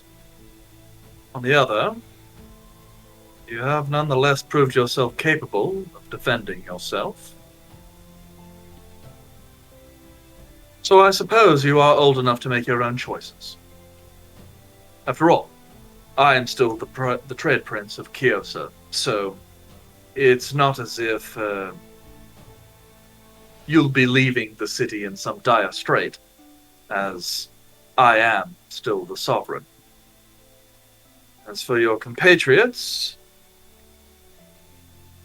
it is easy enough to ensure that they are properly armed and armored as you go to leave. If Kyosa has one thing in abundance, it is metals and foundries. So, I shall ensure the Royal Metallurgical Society will get their best craftsmen on preparing something for you. If you have anything in mind for the order, we shall have it sent. As you know, armor of exceptional quality usually requires a custom fit. Thank you, Father. Do you need to go first? Yandere will walk back up and, like, not necessarily whispering because he knows in this environment it's not really going to do anything, especially after gauging his the father's reaction. Mrs. All does not wear the armor, but better weapons might also be beneficial for Mrs. All. She seems to have a large assortment of random weapons that she carries around at any point in time. Maybe boosting some of her weapons could be beneficial, but I don't want to talk for Mrs. R, but I just don't want her to be left out on the armor upgrade when she obviously does not wear any armor. And that is all. Thank you, Your Highness. Of course. Well, she is free to take a look at the armory. Take whatever it is he seems useful. One more thing. Thank you, Your Highness. Calum. Kaelum also does not wear the armor, and he does not use the weapons. So is there some magical resource that Master Kaelum could also benefit from? I am one of deals, and I want to make sure that everybody gets their fair share. That is all. Well, after your compatriots collect their arms and armors, I can ensure that a collection of mage shards are made available for him. Will that suffice?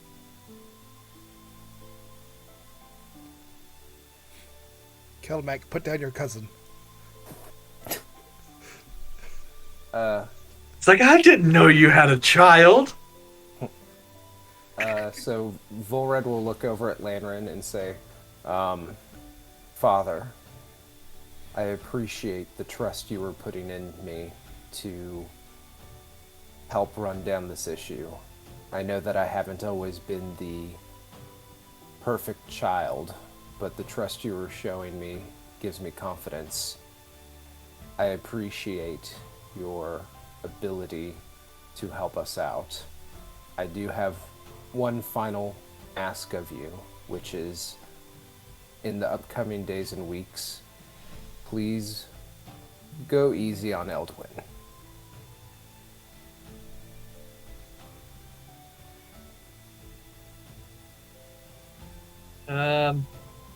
Lanrin kind of gauges you long and hard. Well, I suppose that since you have indeed proven so capable, perhaps your younger brother does not need to shoulder as much of the burden of future ruling as I suspected. So, I suppose he shall be given some manner of reprieve. Thank you, Father.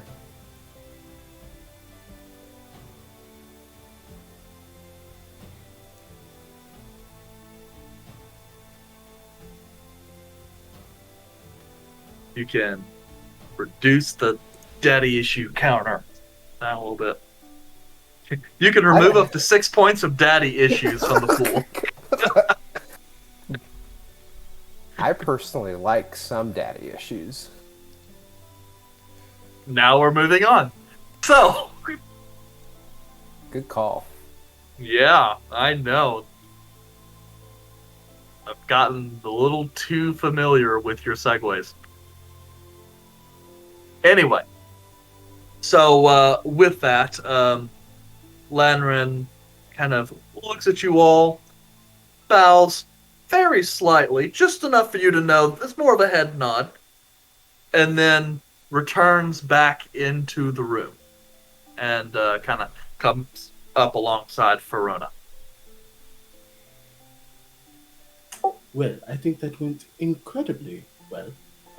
You've got new armor, new weapons, possible more magic. Yes. Oh, and you have your freedom. For now. Did we leave that room?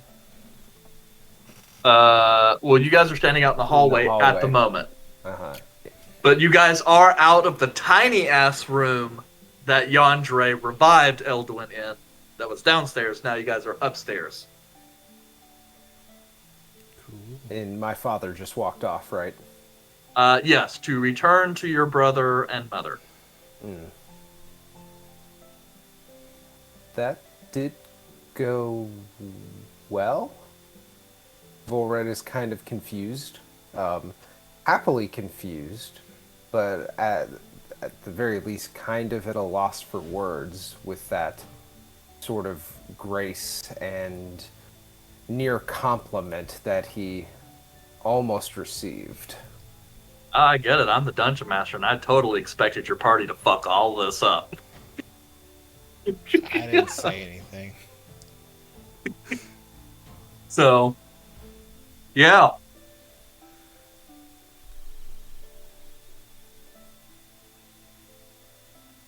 Your dad's an asshole. Well, I'm glad you finally understand. I look at the guards that are clearly in the hallways like, make sure he knows that I said that. Zal, you there's are a gonna get moment- some weapons out of this. Don't need him.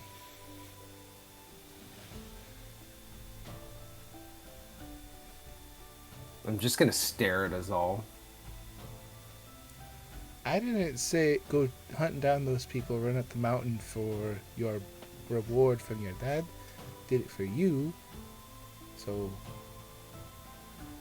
So the next And a time little I bit hear for you Elduin. clamoring over weapons that you want, I'm going to tell you to ignore them. Because you're fine. You have enough weapons. I do have so many weapons. I usually buy them when you're not around though, so I avoid that whole situation. I look over. Is Kaelum standing with us? Yeah. I'm gonna look over. Yes.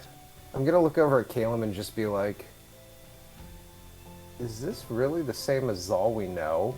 Denying weapons?" Kind of sits and goes, maybe he ran out of a place to put them.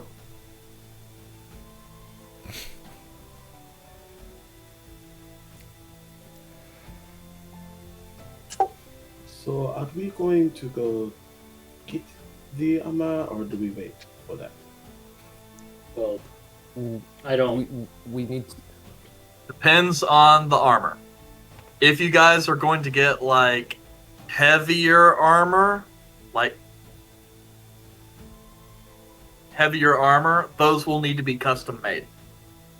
Yeah, it sounds like the option was basically if we see something we want, we could grab it. But if needed, he will make sure that we get like an expedited order from the foundry, correct? Correct. If there is something that needs to be custom made. Well, I don't need armor. Yandre, Still do you need need helmet. new armor? I would like better armor, yes, if there is an opportunity for it. From what it sounds Muted in like, Discord. it's either armor and or a weapon or something. We all get something. It is up to you to determine what that one item is.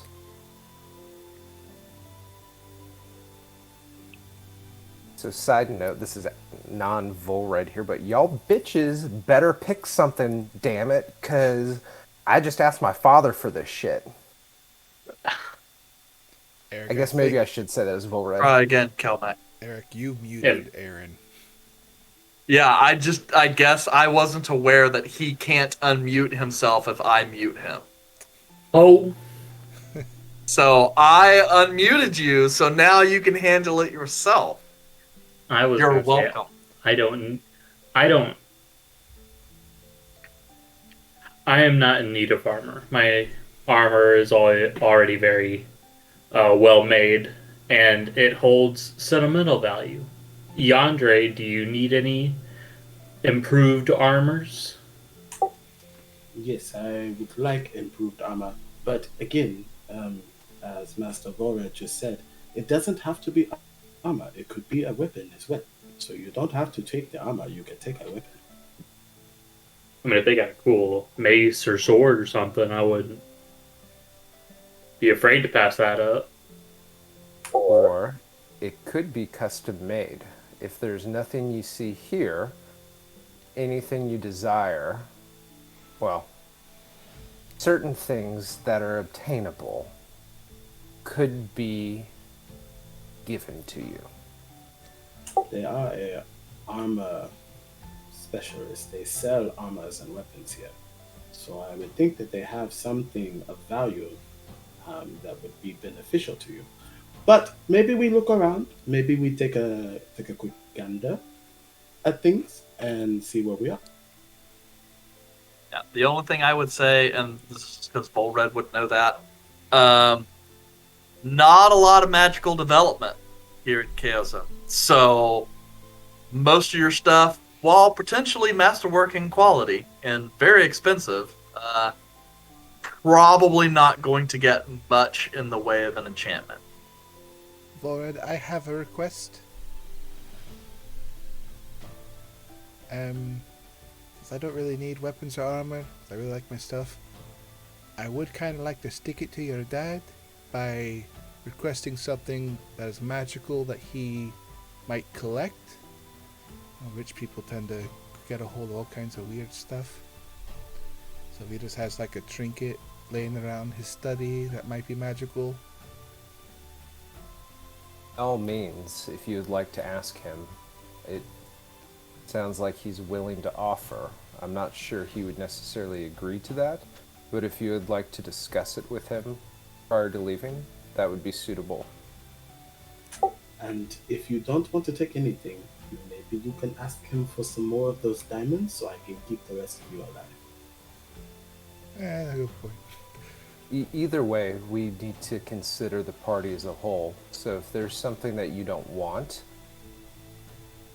see if there's something else someone can use, and you ask for it, and then give it to the other person. Will Like do. diamonds. I will take him for everything he's got. Good luck. I won't be there for the conversation.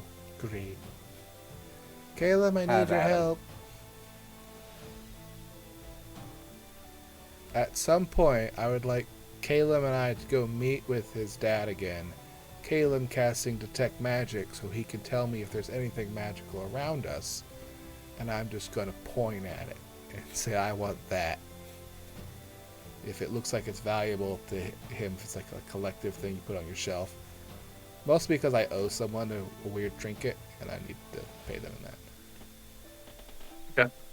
Well, I think now is a good time to go ahead and take our 15-minute break. And so we will see y'all punks in 15 minutes. Yeah, Or I will see y'all. The players aren't Ye- punks. They're awesome. Or the viewers. You know what? Yeah, you guys are pretty awesome too, I guess. Goodbye.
Eric's muted. He didn't know. Man, what a world. I don't know how we're going to play with a muted DM. Yeah, Did Same someone way you always do. ignoring him. Yep. Anyway, like your shirt. Sorry if I didn't recognize it earlier. No, I was wearing an hoodie and it got too hot, so I decided I wanted to put this on. Yep. Okie dokie. So, before the break, you guys got offered a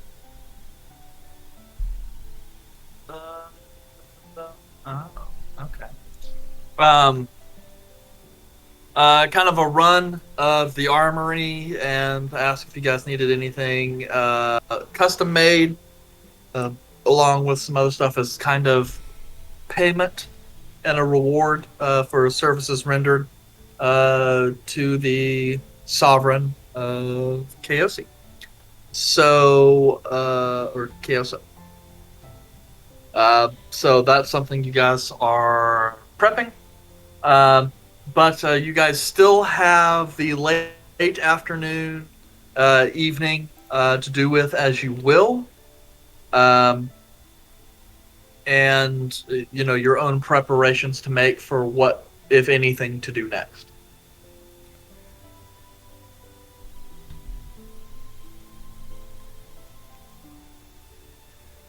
So are we going to try to figure out what those people we captured are gonna say, or are we just kind of letting the state do that? I mean, we could. I feel like it would be beneficial information. I would imagine you would probably want to be present if they have something connected to your past. So I can ask your father if you can. Fit in? Yeah, come into the interrogation. And if they're after members of your family, it's only a matter of time before they come after you. Well, like I said, I don't know exactly who they're coming after. Your brother, definitely.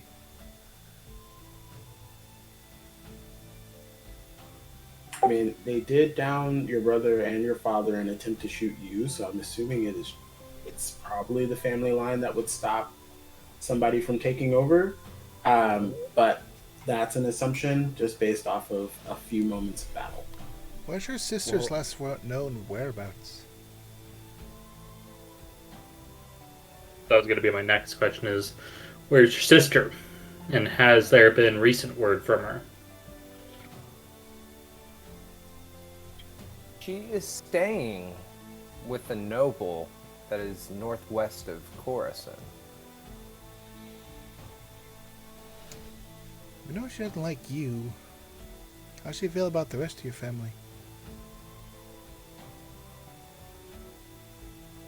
Well, Seleucia is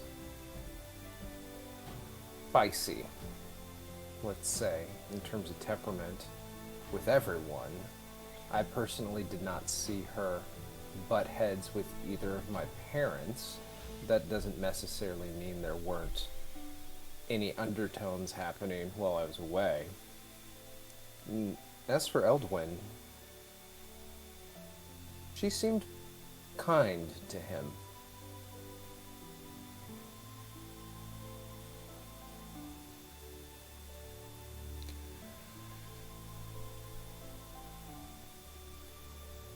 Okay, so maybe she wasn't trying to have them killed. No, but there is a connection there. Well, I will ask my father this evening if I can join in whatever the questioning is. But I would believe that that might be an area that could have some answers, or I'm not sure. I still don't know whether this is somewhat attached to any of the happenstance that has occurred in my life, or if this is just a fleeing incident. Well, I don't mean to intrude upon maybe what may be a very nice father-son bonding moment. But I think I may be able to help with the questioning and applying uh, pressure in giving answers. So you mean to intimidate?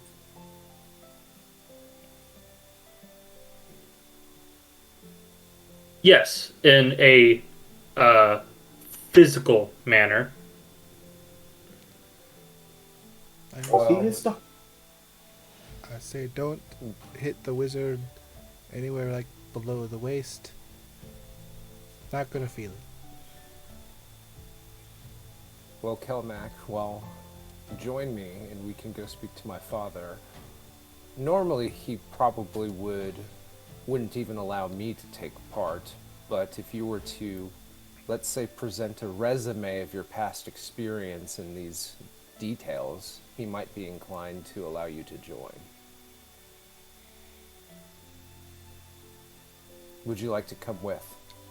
If it can help bring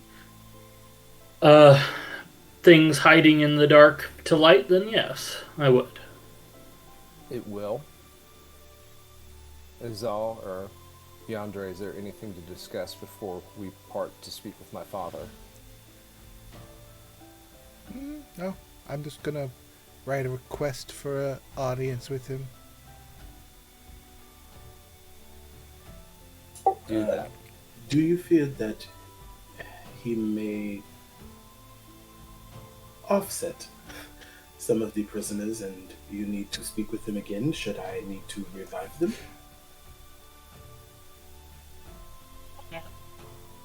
I have some modicum of healing magics, and they lean towards the intimidation.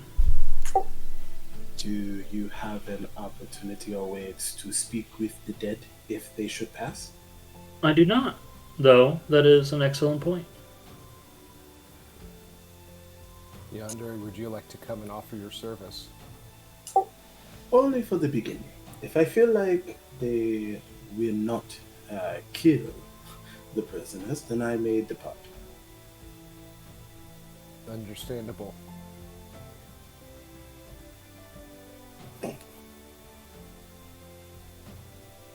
So with that, I assume we are ready to go off and speak to my father again. Okay.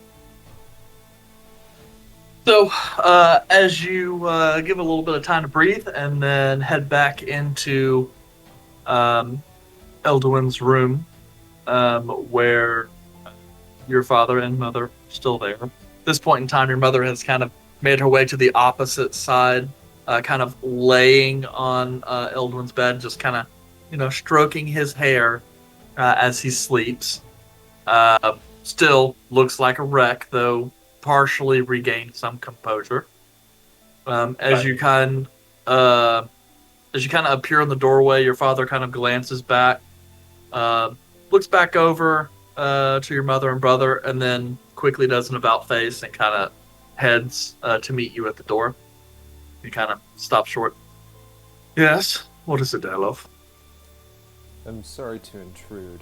I understand you and Mother probably want to spend some time with Elduin alone. We thought we could be some use in terms of questioning those, let's call them prisoners now, who attacked us. Kelmac here has varied experience in getting answers from people, and Yandere has some traits that might help as well. Would we be permitted to join the force that you've likely already called and assist with any questioning? He sits there for a brief moment, kind of glances back over to your mother.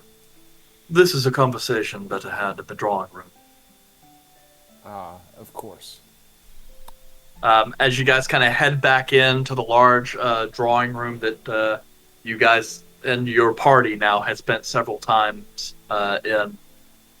As your father kind of enters, he heads back towards his desk, starts kind of shuffling around like a liquor caddy and starts kind of pulling out, some drinks and starts pouring some glasses. As he kind of wheels around to start kind of passing out the drinks amongst yourself and your party, he takes one kind of in his own hand, kind of swirls it around a little bit, goes, "It's already been handled." Takes a quick sip. My informants were able to get quite a little bit of information out of him. Apparently, the mage individual, as you most likely surmised by his outfit, is a member of the Spellbound Flame. The other individuals with him appear to be some local bandits turned, how should we say, well, not so much assassins as, how we say, believers. As you know, the Spellbound Flame considers themselves a para-religious group concerned with righteousness of all things. At any rate, it appears they have determined that they don't much like the way I am governing Chaosa, and have determined to limit my family tree, so to speak. So, as you can see, that part is more or less done. As to our retaliation, well, as adventurers, I suppose you are more suited to that kind of work anyway, yes? That is fair. It wouldn't be the first time we've done something similar.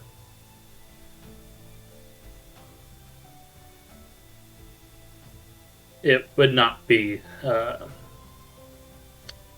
a unknown event.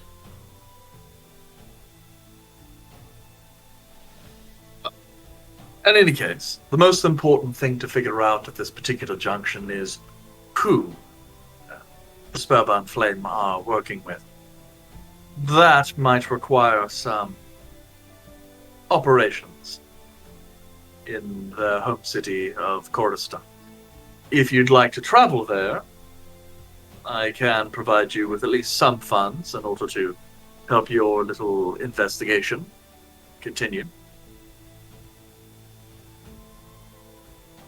That is an ideal proposal, one which I personally would say yes to, but I would like to consult the rest of my party before I blanketly say yes for everyone. Of course. Yes, naturally at this point in time, if it's not a job you wish to have, I can delegate it out to some other individuals. I'm sure Stan can come up with a group that we could send. Still, you are available and willing to work, so work you shall. My only statement would be that, as I stated, you will likely have a target on your head as well, Delov. And it takes another sip.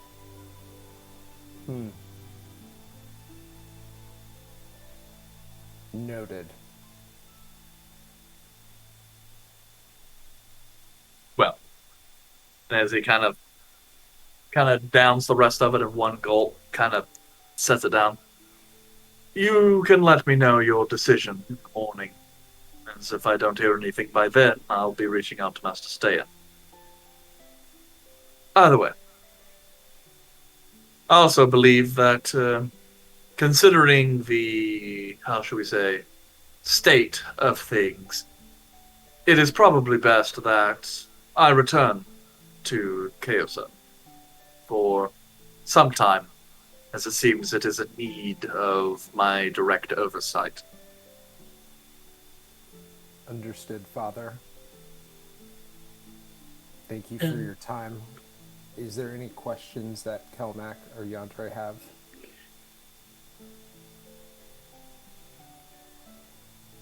No.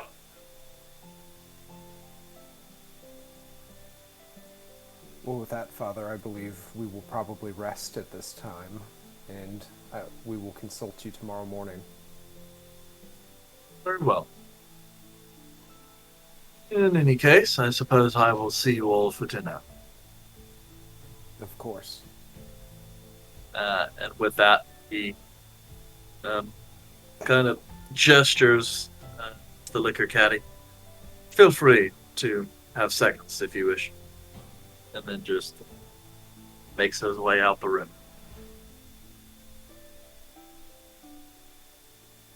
Just once he's gone, I'll just lightly put the glass back and just spirits are a little strong for me.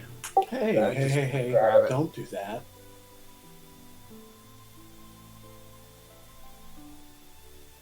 Sorry, let me correct myself. Let's not say spirits in the strong for you. That's more like a possession than anything else. Hard liquor is not in my taste. Oh, yes, the drink that he proposed was atrocious. For me, Vulred particularly. is slightly offended, but at this point kind of realizes to just not say anything. And just... Might I take those glasses off your hands? Gesturing to grab the glasses from you. Yes, but if you decide to take those glasses and actually drink them, just be cautious that I may have to lessen your stupor if you get a little out of hand.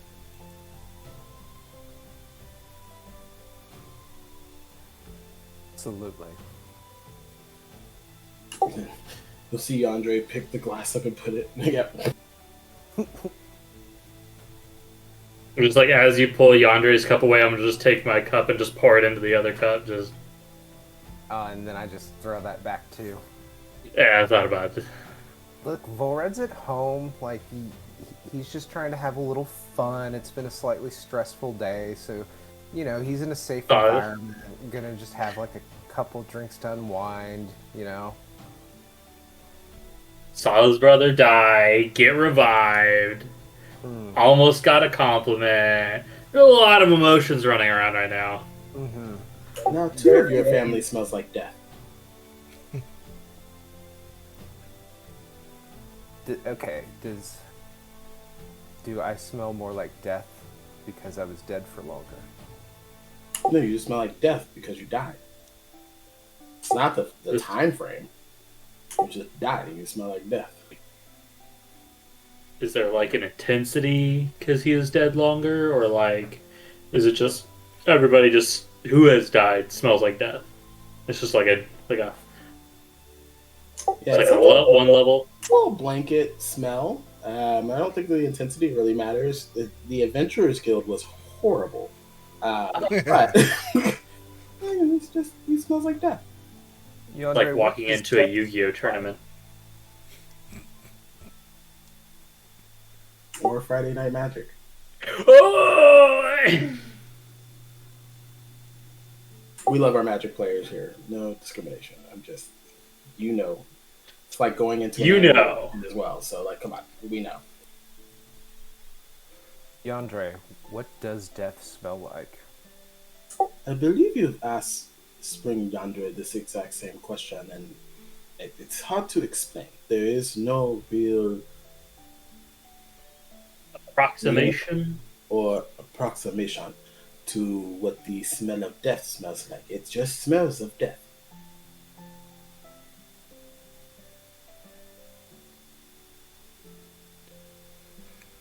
Cool.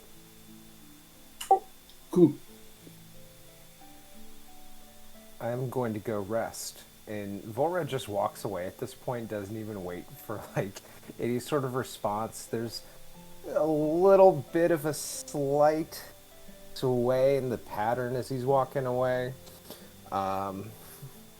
He's gonna find himself a little bit of a nappy nap.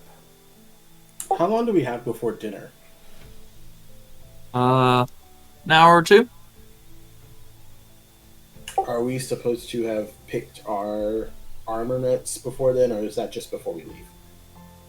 I mean, that's up to you. I mean, if you guys decide to leave without claiming a reward, I don't think Glanren's going to be upset about that. I mean, I assume at this point we wouldn't be leaving until tomorrow, so there's still time to discuss our final plans.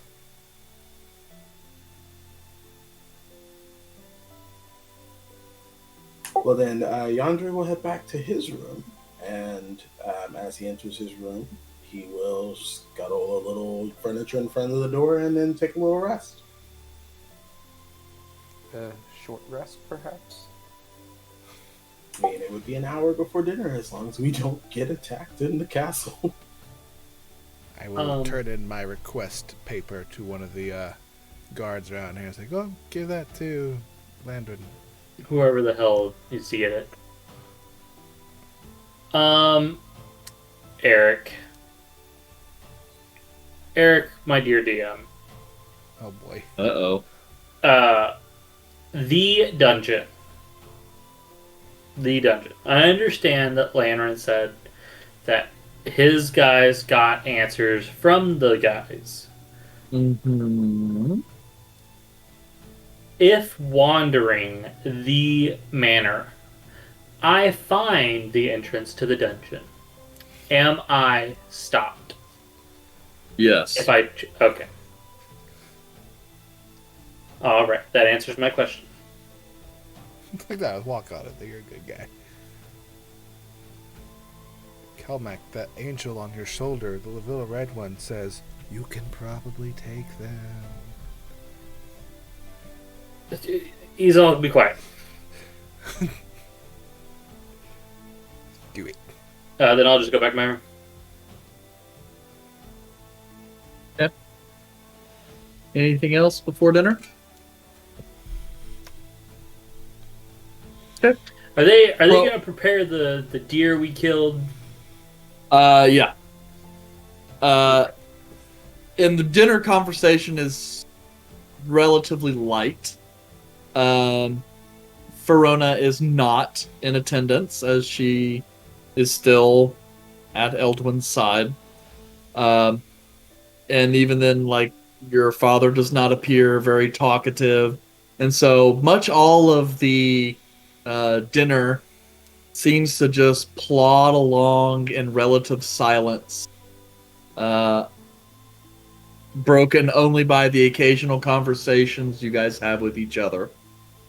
And then really, like, the evening is yours to do with as you wish. That kind of sounds like the normal dinner for Vulred. Yeah. Except the little remarks that I'm referring to are usually insults. Yeah.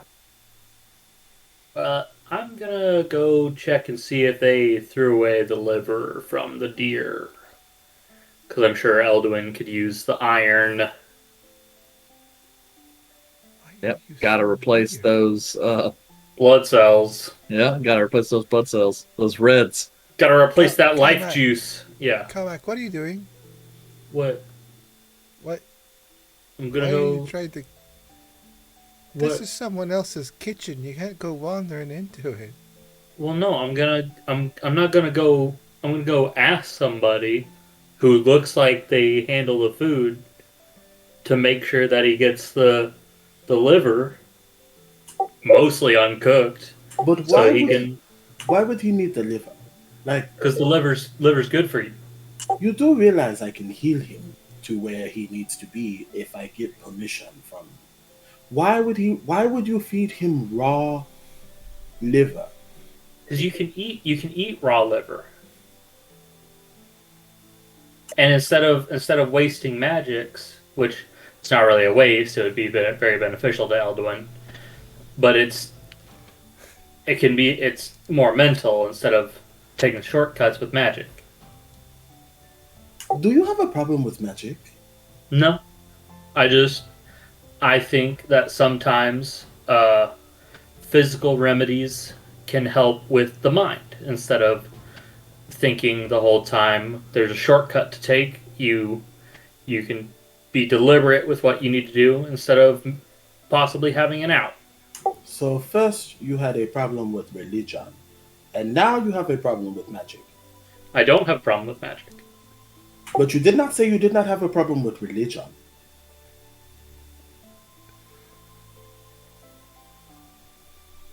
That's something that needs to be talked about at a different time, out of character. Is what I'm saying. Should we go talk to like the cook to see if they have a problem with religion? Is that something you need to talk to, Gilmac? I will not be talking. I will not be talking to the cook this evening. I will simply go ask for permission to go. You know what? I think we should go talk to the cook just to make sure that liver that's probably taken care of. Kelmac, allow me to help you find this cook. Is there a Oh. cook? Oh, cause she's here. Shh. Shut up, Kelmac. Oh. Is there a I problem with stand up, I do a slight bow like, this will help him. He's an old war veteran. It'll help him rest his crazy head if we go talk to the people preparing food. Only a moment. Like, come on, Kelmac, let's go. Okay, Alright. you head back into the kitchens. At this point in time, the flurry of activity has somewhat died down, and most of the kitchen staff, about 3 or 4 of them, who are lesser staff, and then there's the cook, are in the process of kind of cleaning up the kitchen and preparing for the dessert course. Whereas the main cook is flipping through a kind of selection of cards, like sheets of paper, as if she's reviewing a recipe.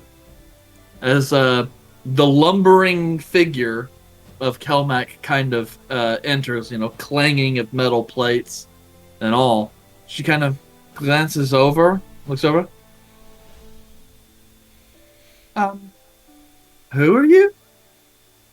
We're with Master Durlov, who brought a deer in, and I was just coming to make sure that maybe the liver got brought to Elduin. He did get hurt pretty bad, and liver's really good with helping after something like that. Just coming to double check, make sure he's getting well taken care of. I'm not doubting y'all's nutritional knowledge or ways of cooking. Just it make me rest easy to know. I just came to compliment you on this amazing food you served us today.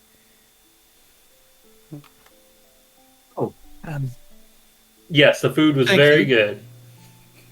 As for Master Eldwin, he's mostly on a liquid diet at this moment. He's still barely conscious.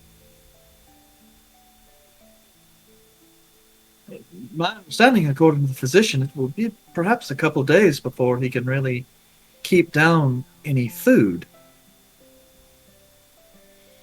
Maybe he's preserve it then. It's got Well, full of iron, I as you know. entirely plan on using it. I mean, we'll kind of grind everything up and have an organ sandwich tomorrow.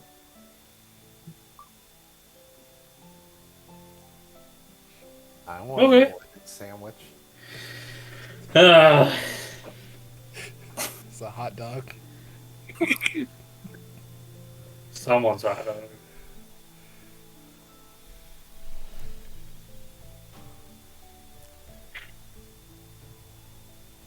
Anyway, is there anything else I can do for you? And she kind of gestures to the kitchen. I'm kind of still getting ready to prepare the dessert course. Oh no, sorry. I didn't mean to interrupt you at all. I'm gonna try to like get out if it's small. If I am way too big to be in here. I'm deliberately kind of in the way. It's all. You all- do look pretty big. At this point in time, like, a lot of the overhead room is like filled with racks to like hang pots and stuff, so on occasion you do have to kind of like lean over a little bit to walk around the place. I eventually let him by. She just He's all let me out. Go! I'm gonna panic and just like jokingly, it's too small in here. Let me out. Thank you again. have a nice evening.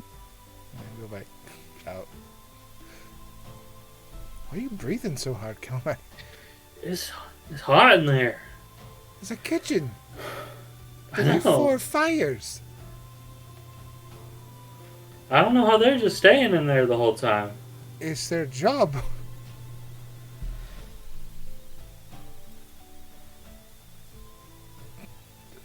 Let's go back to the table. Fine. Okay.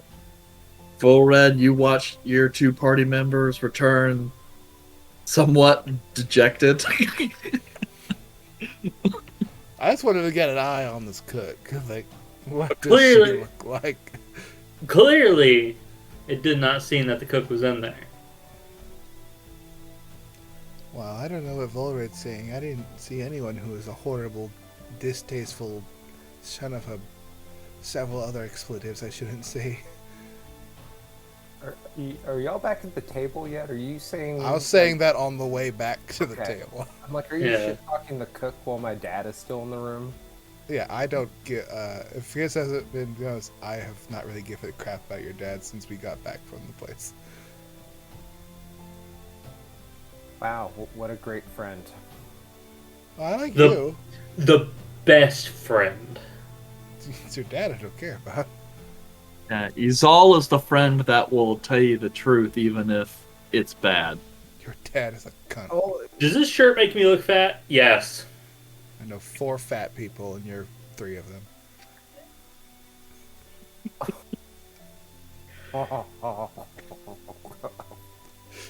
I don't think that's what's meant by 3 chins. Ah.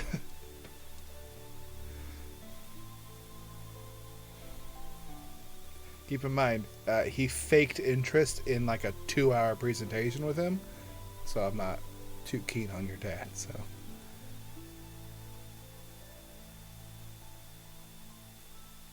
That's fair. Well, Anyway. we'll get back and sit down and get ready for the food. The dessert course, anyway. So, anything else you guys want to do that evening?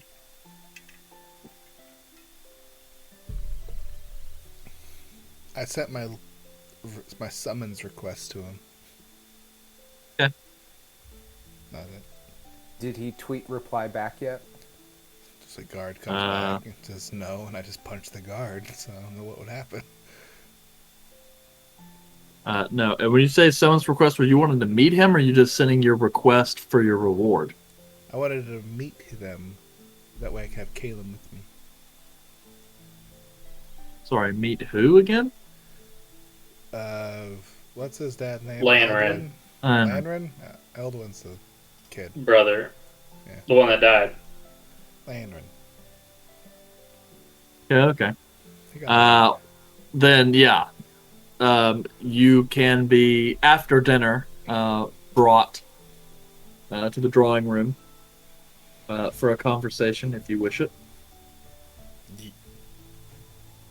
Even though I got a question for Yandere. Even though you are proficient with heavy armor, I am not proficient with heavy armor. isn't half plate heavy armor? Half plate is medium armor. It's the highest level of medium armor that you can get. Oh, okay. Well, I was just gonna ask, since you're wearing leather, does Yandere actually know how to wear plate armor? So I you do just not know. question Yandere straight out. So I normally wear scale mail. Oh, okay. So I'm assuming you're looking at my character sheet instead of like just asking me. No, I'm not looking at. I took studded leather to go on the hunt, so that way if we needed to roll stealth rolls, I wouldn't run into any issues with stealth problems. But I usually wear scale mail. So if that's normally where I'm at, and that's about medium. So half plate would be the first time that Yandere would have worn half plate. The reason I asked is because I wasn't looking at your character sheet, is because you mentioned the leather for in the chat about the upgrade. Yes, because Vulred, I think, is only proficient in light armor, which means he can only do studded leather. Yeah, which would be his highest. Well, then never mind. I won't do any of that then.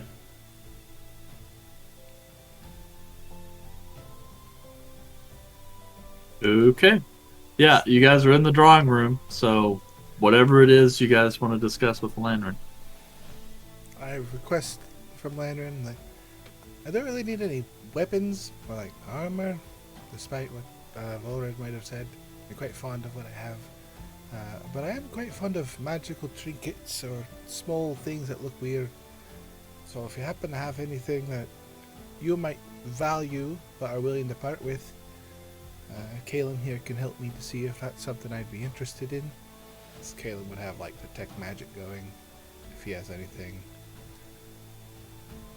Yeah, you kind of glance around. Caleb kind of gives you the motion that there doesn't really appear to be anything magical other than the chandelier, which you kind of look up. I mean, it doesn't use candles. It's just got little motes of light. And Lanrin kind of looks and goes, well, there are a number of magical items lesser quality here in the palace. But nothing that I hold dear, precisely. Other than, of course, the fact that they are rather expensive. I'm always on the look for something weird that I could barter with later.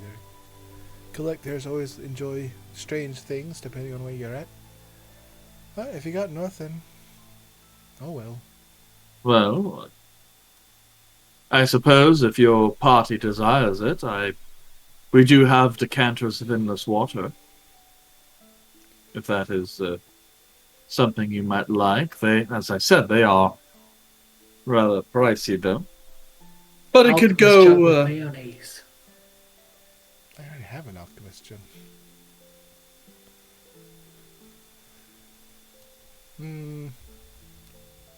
I'll have to see with everyone else if that's something okay with, but that could come in handy, I'm sure. And I appreciate you having this meeting with me. My pleasure.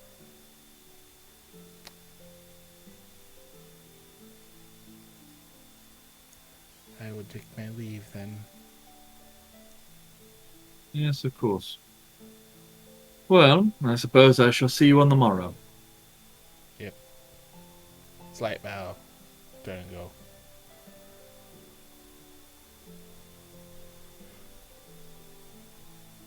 Okay, anything else? I don't know, Kelmac, you want to go see how the maids fold their laundry or something?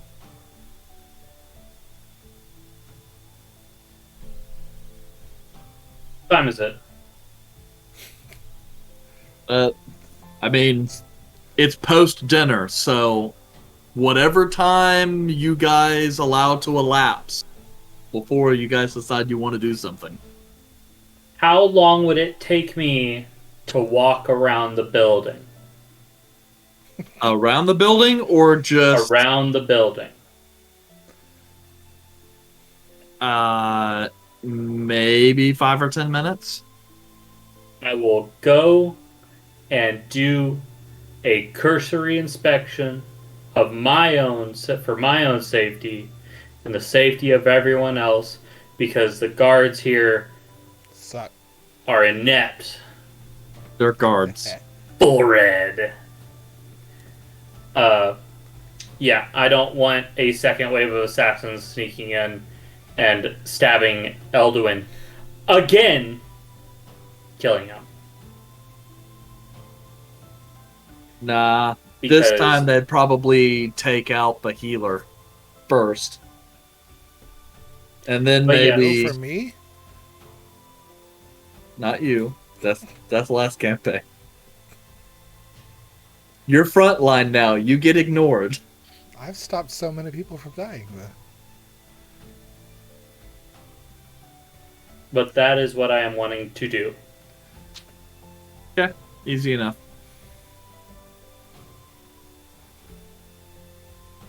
Case if somebody has tried to sneak through. I go to my room. I'm gonna put tiny little wedgelets in the window to keep them from sliding open, and put a chair up against the door. Little pitons. Yeah, this info seal. Yeah. Easy enough to anti-booby trap your room. Lock it down. Ain't nobody getting in here. All right, so you guys depart for sleep, and then wake up the following morning on the 23rd day of the first seed. Yet another day in winter, though being this high up in the mountains, there's still a little bit of frozen dew and some fogginess that rolls in and out.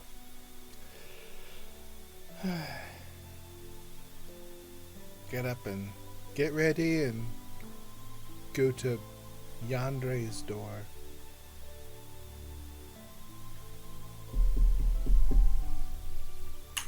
Yes, Hello? Mrs. O? Yeah. Oh!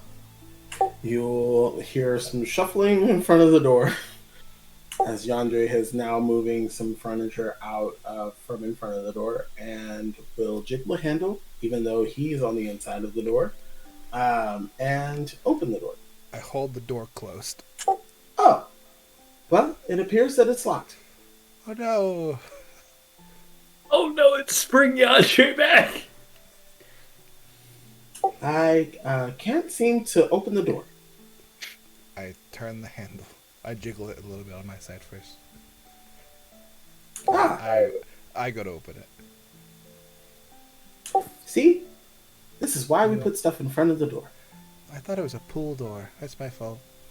I thought it was a push door. Unfortunately, we both thought the wrong way. How was your night? Great. And as Andre opens the door and is talking to us all, you do see the auburn hair, the steel blue eyes, and the light tan skin. Welcome back. Yes. I mean, are you all... I have a question. So between, like, your different seasonal feelings, it's all one consciousness, correct? No. So do you have any recollection of what happened yesterday? Oh, no, I know what happened yesterday, but I wasn't the person there. Oh. Okay, so it's like one body, different drivers. But Essentially. you're all kind of like in the same cart. Yes. Kind of like I was in the passenger seat. I have a question. Have you, or Fall, was it Fall Yandere? Yes. Have either of you, or even Summer Yandere, have you all ever performed a resurrection on anyone before? No, yesterday was the first time. Ooh. I was just wondering. Why? You don't normally see those things in person, so there's a lot of dead people. Just the act of coming back to life is a bit odd to see, I guess. Did it concern you, or was there something wrong? I'm just curious about like what the process is, or how you like bring them back, the spirit to it. I don't know. Well, I ask my god. They bring the spirit back, and they put it back in the body. I'm just a vessel.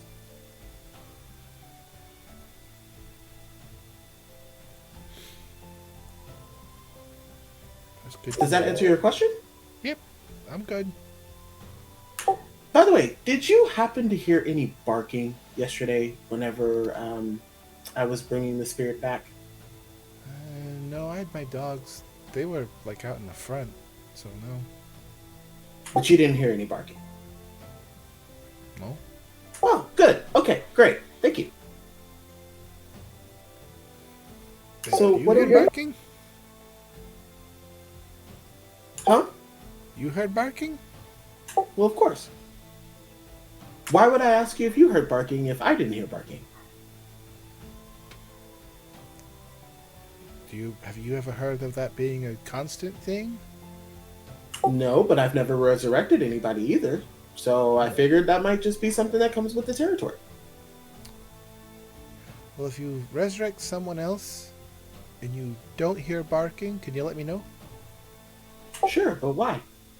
Oh, just see if it's like if it's a different person. Are you asking your god or a different god? And like what's the process that brings them back? What if it's someone else's god?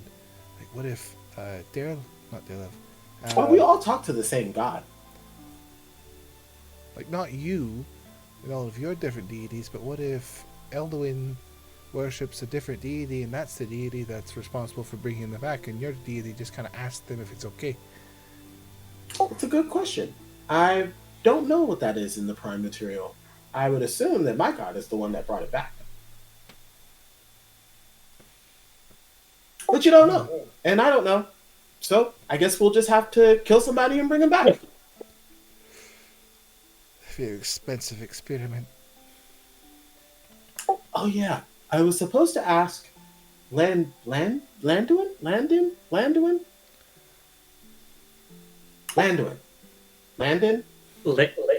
I don't think Landren.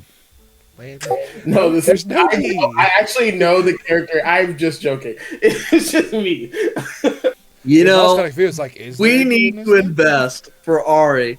We need to give him like a little something that can like pop up a little icon in the corner when he's being deliberately dense, so that way we know not to correct him. No, Just try to correct him in character. That way you can have an argument in character. because the last time he met with Lanren, he was very like rude. So he's like, "Oh, I don't really remember his name. I just know he was a mean person." He's a rude ass. So I'm supposed to ask him about diamonds. Diamonds, something about 3, but like a medium-sized item, or 3 small diamonds that disappeared whenever we were at the table last time. Oh, for the revivify spell. Yeah, if you want me to keep you guys alive, I would assume I probably need more of those. I didn't know you could do it, so that'd be helpful. I don't plan on dying though. I would hope not. You seem pretty stocky. Okay. Or is it big boned? I don't know which one's worse or which one's better. I don't know. It's terms that I've heard in the prime material. One sec. I go down the hallway to Kelmax's room and I knock on the door. Yes? Open the door. I open the door. Am I stocky? Uh, Why are you hesitating? well built is how I would describe it. I just turned and go back down the hallway. Kelmax says I'm well built. Is that the same? Yandere like walks around you and paces a couple of times and just like, I don't know about well, but maybe good. I'm a good built. Alright. I know what stocky means. What does it mean? He's short and like built like a fucking boulder, but I don't really like that one. Like well built sounds good though. Good built. Good built. I'll settle for good built.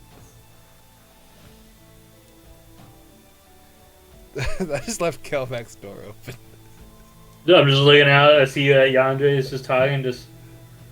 I don't fucking know. So was that all you needed to ask me? Yeah, I was just done wake you up. Do you sleep like all throughout the night? Because I know Vulred doesn't. He like, stares at people. No, I don't stare. I close my eyes, but I don't really need to sleep. I guess I kind of just trance out. It's almost like memories, thoughts, or kind of like a second life for like a short period of time. I'm gonna go get some stuff ready. Are we getting ready to leave? Oh, So what are you getting stuff ready for? in case we get assassinated. Should I get stuff ready in case we get assassinated? I should always prepare for things you're not prepared for. I wasn't prepared for that statement. I try to go into my room. Andre closes the door and you hear like a scuffling of equipment back in front of the door, and then a whole bunch of like he's getting a scale mail on. You can tell he's like taking heed to what you said by putting on the loud armor that he has.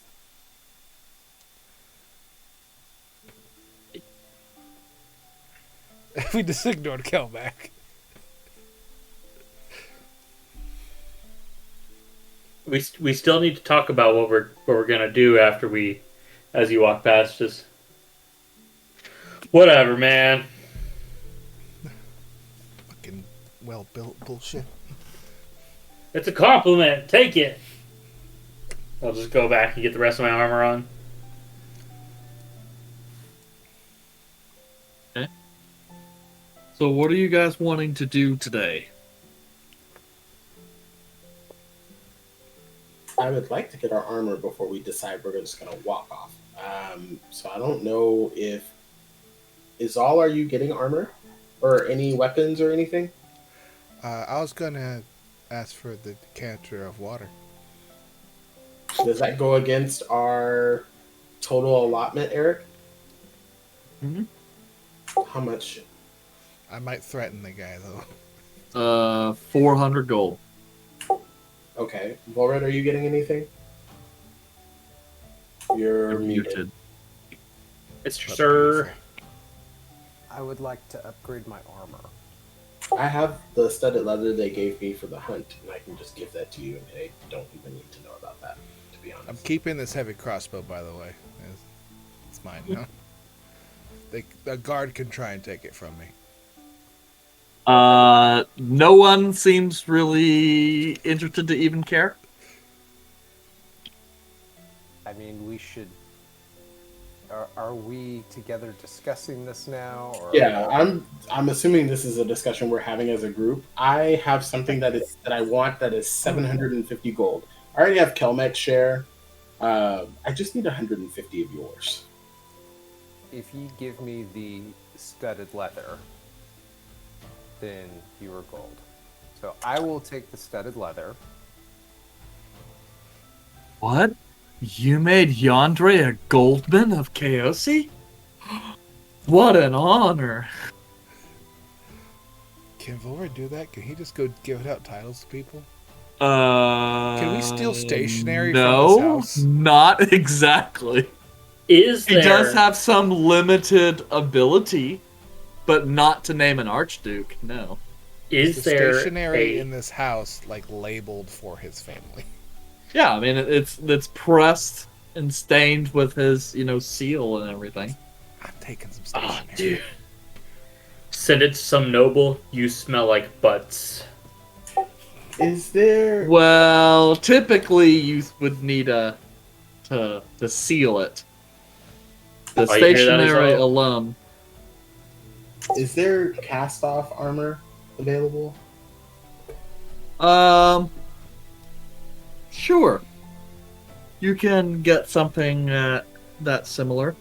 Now, if you're because you're trying to do the half plate, right? Correct. That's something you'll need to have custom made, but that's not a big deal. How long would it take to have it custom made? For half plate, it'd take a couple days, and you'd have to pick that back up in Kyosa. So if I do just regular half plate, it doesn't have a problem, or is half plate? It's going to be the same way, either way. It's just that since they're making it from scratch, they can make it as cast off. Okay, well, it doesn't matter. I guess at this point, it doesn't matter if it's cast off or if it's regular half plate. So I will ask for the cast off half plate armor, and then just expect that we have to come back and pick it up at some point or another. Yeah, which is or incredibly you guys sweet. stay an extra day in Kyoto or something. Is it 1 day? You said Well, it's 2 days, but it's going to take you about half a day to get to Kyoto from the Nepsa Valley. So you guys are pretty much already out a day. Okay. Anyway. But I mean, if you want super extra rush, you know. I mean, how much does it cost, though? Doesn't really matter. You're not paying for that. You just, Exactly. So if we could super extra rush it, what would that do? It's like expedited shipping that's also free. let us say that if you do that, you guys will end up, having to go to KOC, and stay. They can have it ready the following morning as you guys are going to leave. Is that okay with you guys? We still need to talk about what we're doing. Before we leave, obviously, but I'm just saying, Yes. like, would it be okay? Because I know we have to go back to KOC. So, I have no problem waiting for armor. Yes. okay. I gotta pick up a weapon. Nah, I'm joking.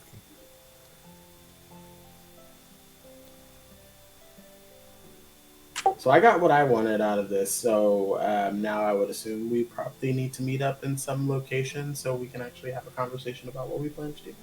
Breakfast. Breakfast.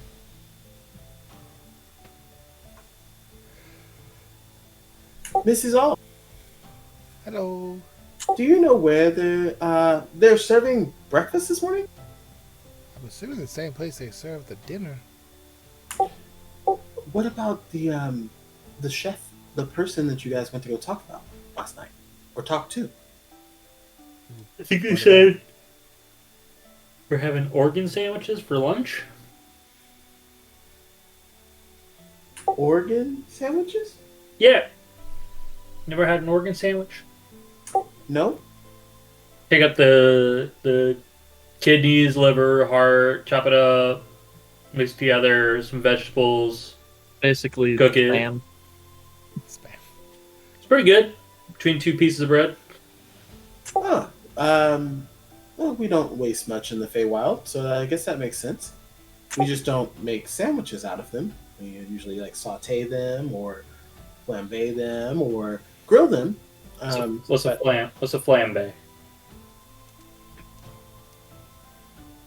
You don't know what a flambe is? No, what's a flambe? Do you want to go talk to the chef? I don't know. I'll show you. I It's couldn't. actually quite fun. I had a hard time fitting in there yesterday, so I don't think they much like me in there. Could it be that you went in there to ask them questions with no other reason than just to be in there? No, Maybe you went in there with a purpose this time? They might actually enjoy your presence? maybe. Would you like to go? Sure.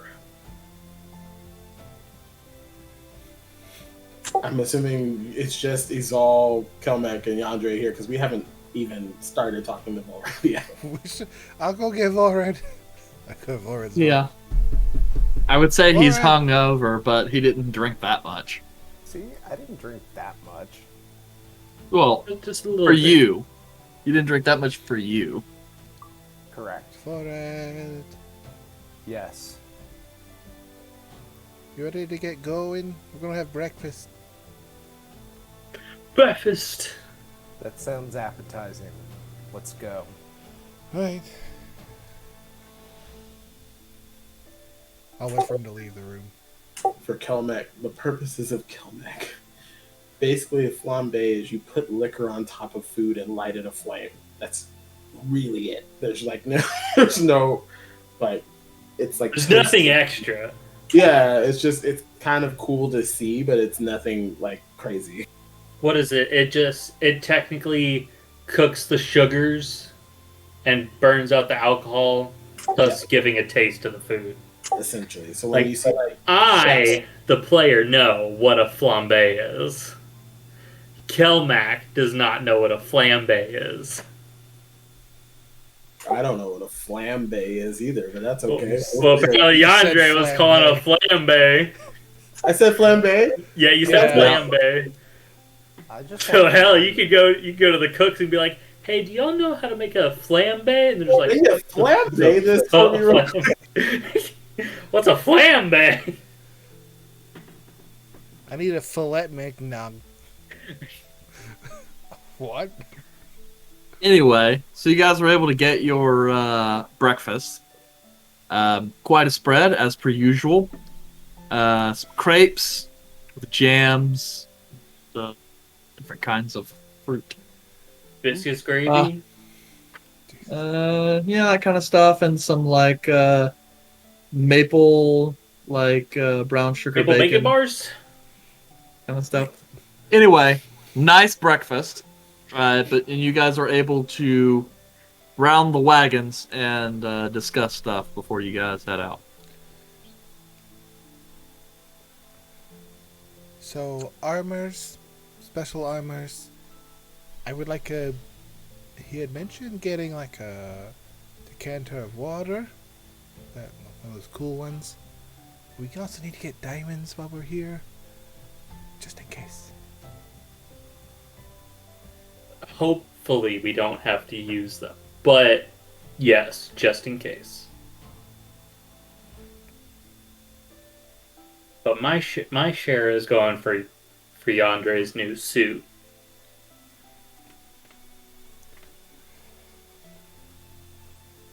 It's not really a suit. It's like half plate. It's really just like the top portion and then some greaves.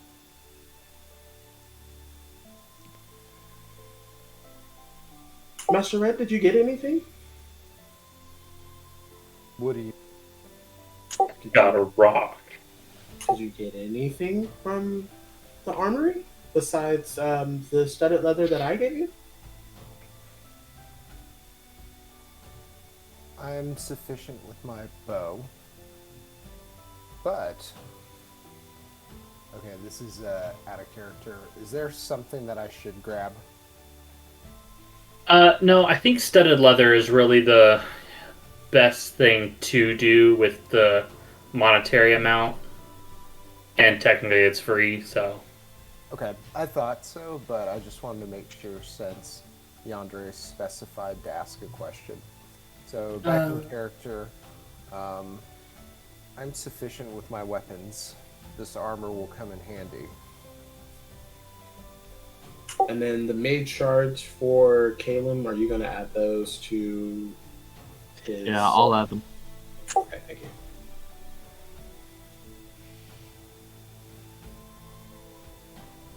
you. So where are we going? So we have the option to go investigate the group that tried to coordinate the attack. Now, judging from our ability to stealthily investigate in Kiosa, I do not think that is very efficient use of our abilities. But that is my opinion. I was very good at chasing my shadow. Question for Eric. Would the people in Coruscant recognize me? Coruscant. You said yes. And no, probably not. They don't have. Not a lot of their dignitaries came. And it's not as. Even though your family are trade princes, of royalty, your father does not really play very well with the locals, and so you guys don't have a whole lot of connections there. Your father chose to make his connections outside the free cities. Gotcha. So, like, if he showed up there, they'd probably be like, oh, that Dick Landren's here. But, like, if I or, like, the rest of, like, the children showed up, they probably just wouldn't, like, even notice. Like, Yeah, notice as long as you didn't show up in your Kyosan noble attire, they'd be like, "Oh, look, another elf. Looks like he might be some kind of wizard." So I'll address the party and just basically describe that. So, well, the reason why we were apprehended, which might be the word, in Kyosa was, well, You were known. I was known. I won't be known where we're going. If that if that helps ease any of your worries, does it? Yeah, it does, because I mean, in my mind, that was really the big heel of the operation, was that we thought you would be unknown because of circumstances, but those circumstances escaped us, and your visage was made aware, and so you were known. Well, not to be selfish here, I know that we all have things we want to go and search for or adventures to be had, but I feel like this excursion has not answered any of my questions. I do No. Correct. I do find it interesting that this party, the Spellbound Flame, is in somewhat close proximity to where my sister is. She would be probably the only other key person who we have not questioned. So, if we're in this area, I would like to see if we can travel there and find her and see if we can find out more information on the Spellbound Flame. Maybe we should visit, because who is the guy's name? I have the notes. Is he one of the people in... One of the Goldmen. Mole? No, Steon. Stan Mason? And Mason. Yeah, he caught us because we came in under our names, left and came back within a short time, thus allowing us to be tracked. So maybe we go see your sister, take a day or two in the middle of the two cities to allow for if they send a message like, hey, Durlov was here, watch out for him, then maybe waiting a bit can cause us them to lose a step, staggering our time frames, to say. So you're to propose we spend a few days prior to going? No. Visit your sister, because if they know you're here, then they'll probably know you've gone to see your sister. Unless there was anyone else out in the woods, did we not apprehend both of those parties? Presumably, there would be no feedback to the Spellbound with this assassination attempt, unless there were others we didn't see. I think what I'm... Oh, see, just to kind of explain how I'm trying to say it, Okay. is we go see your sister. There are spies in the city that know that an elf guy has come to see the sister of the Kyosan trade prince. It would be easy to surmise that it is one of the siblings, so they're still alive. And then they send messages. Okay, they've left the city the sister is in. It looks like they're going to our main hub, so watch for them. But instead of going from your sister to the Flame People hub, we camp out a couple days so that like, oh, they're supposed to get here today. Oh, well, where are they? And then just like stagger it a bit and then go. Maybe with if there's like a scheduled influx of goods, just mix in with it. I'm just trying to think of a way to keep us From being because we're gonna get under the radar. That's the thing. We're gonna get noticed, and so I'm trying to think of a way to get us unnoticed. okay. I understand what you're saying. So I guess back in character. Yes, explain all that in character. That is a good thought. One that we perhaps could do. My intention of seeking out Salusa was not going to be in a formal arrangement in my thoughts. I would like to be as discreet as possible. So surely you're correct. We will be noticed regardless. But my intention was not to stroll in and cause a commotion. Rather, get to a possible location she might be, find her whereabouts, and then attempt to talk to her in a more secluded manner. Off the coast. Okay.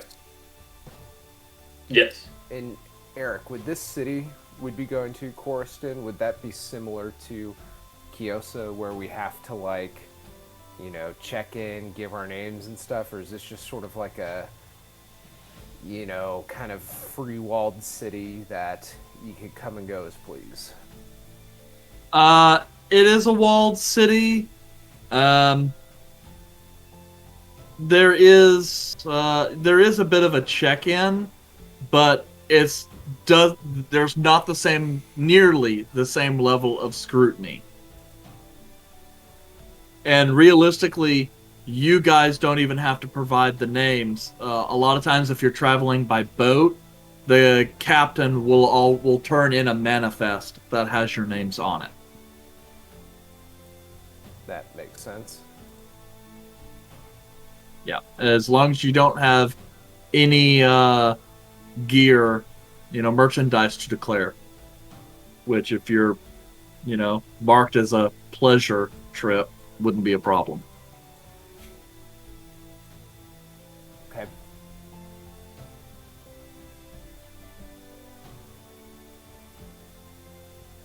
Then that's the plan.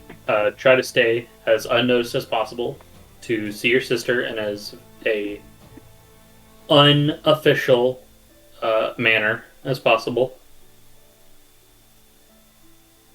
And then head to, where is it again? Kerosene? Oriston. Kerosene? Karistan. Ker- Kardashian. Athena, Those damn Kardashians. what do you want? We're talking to your cousin. Just screaming at me, man. That's all I had to talk about. If anyone else has any points to make or things to say. I would say go into the situation assuming that they know you're on the way. As the arcanist that Kaelum and I went up against is capable of casting spells that are quite powerful. So they're at least as strong as Kaelum, which means they probably have ways of communicating over long distances instantaneously, much like Kaelum can. And they knew that we were going on a hunt within 8 hours.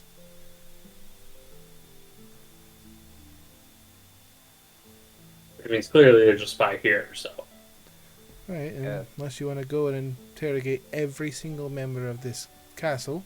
No, it's just nice. It's easier to assume. think that is a sound assumption.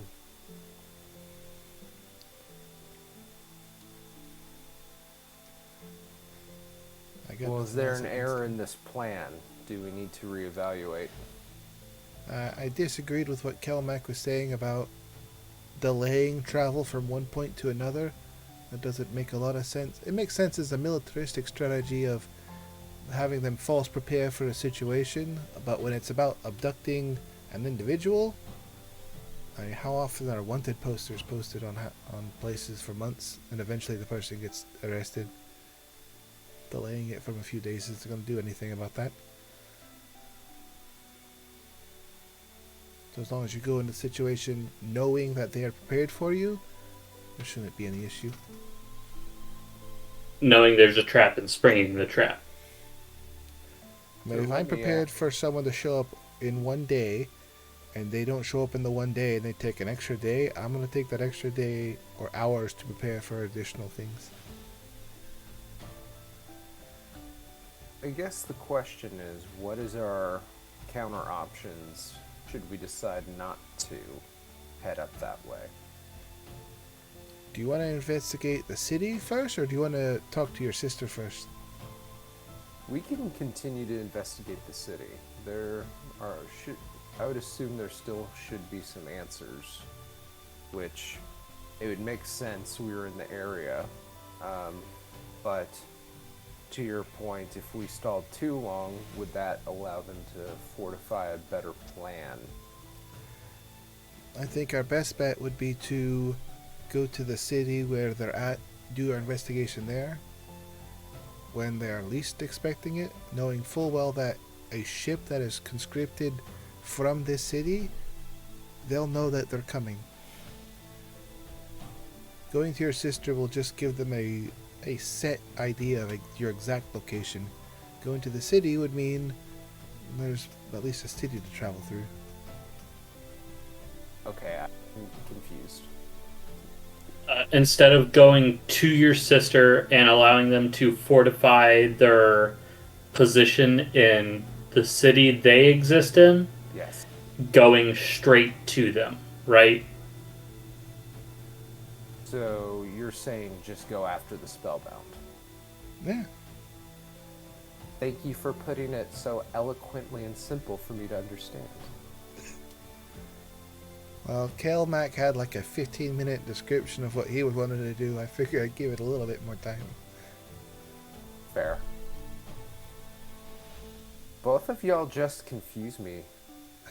We're two military people, as far as like we go to this Kelmac city and Exal. and then that, and we'll go to that city and be as descriptive as possible. Yeah, but Kelmac's a soldier. He's used to like being able to look at a map and then move little pieces around. I'm just giving them His shit. is battle strategy. Mine's like war strategy. Mine is I want to sneak in and just find Yours this is hell. assassinate strategy. Yeah. You know, like My I strategy would is use. show up and find out what happens first. I like I'm that used to strategy. just being able to have a scout on a horse, just go forward, see where the hell everybody is, run back, and tell me.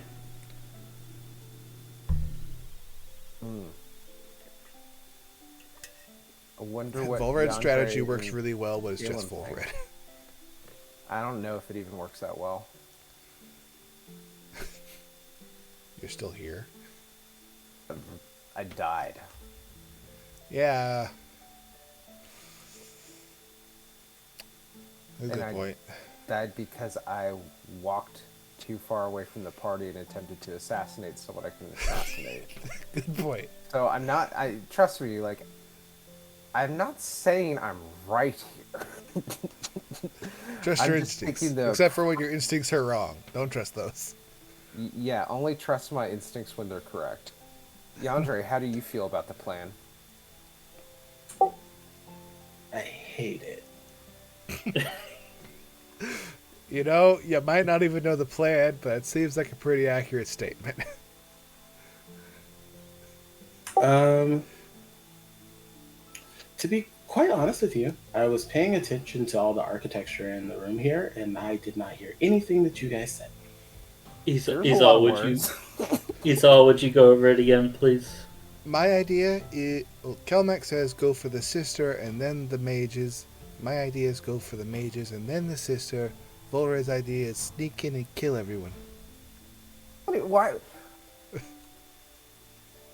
Kill the spellbound, but not the sister. Vulred's plan Well, was Kill to everybody! show Kill up in the everybody! city. I've met your family, Vulred. I know every time. My plan was to show up to the city, do some investigation, try to be on the DL, and just kind of see what happens and be advantageous of what is in our path. What does DL stand for? In the prime, it means down low, which is to be quiet, to not physically. Inconspicuous. Yes. Oh, Inept. okay. So wait. This is all your plan was to go after the mages first and then the sister? Yes. And Kelmec, your plan was to go after the sister and then the mages. Yes. And then, Master Volred, you wanted to just be down low in the city. Investigate and then follow our leads and see where that leads us to which direction we go first.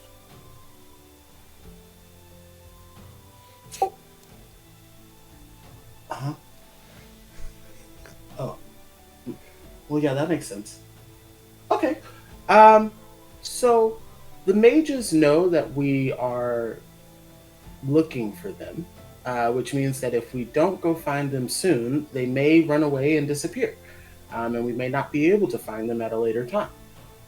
And your sister is probably going to be staying at the same place for who knows how long, because it sounds like your father may have just married her off to another diplomat. And then the city, I mean, we can do some investigation in the city at any time. So, yeah, I don't want to. But do I need to tell them? Okay, yeah. So, the best. Yeah. Okay, so the best thing I think we should do is go after the mages, then investigate in the city since we'll be close by, and then go talk to your sister, because I don't think your sister's going to be moving anywhere. Did I say that right? I did? Okay, great. Oh, see, what's the ghost's name again? Reggie? Reggie. Love Reg. I just remember from the Bad Boys movie where they're like, "What the fuck is Reggie?" Well, I mean, So, question.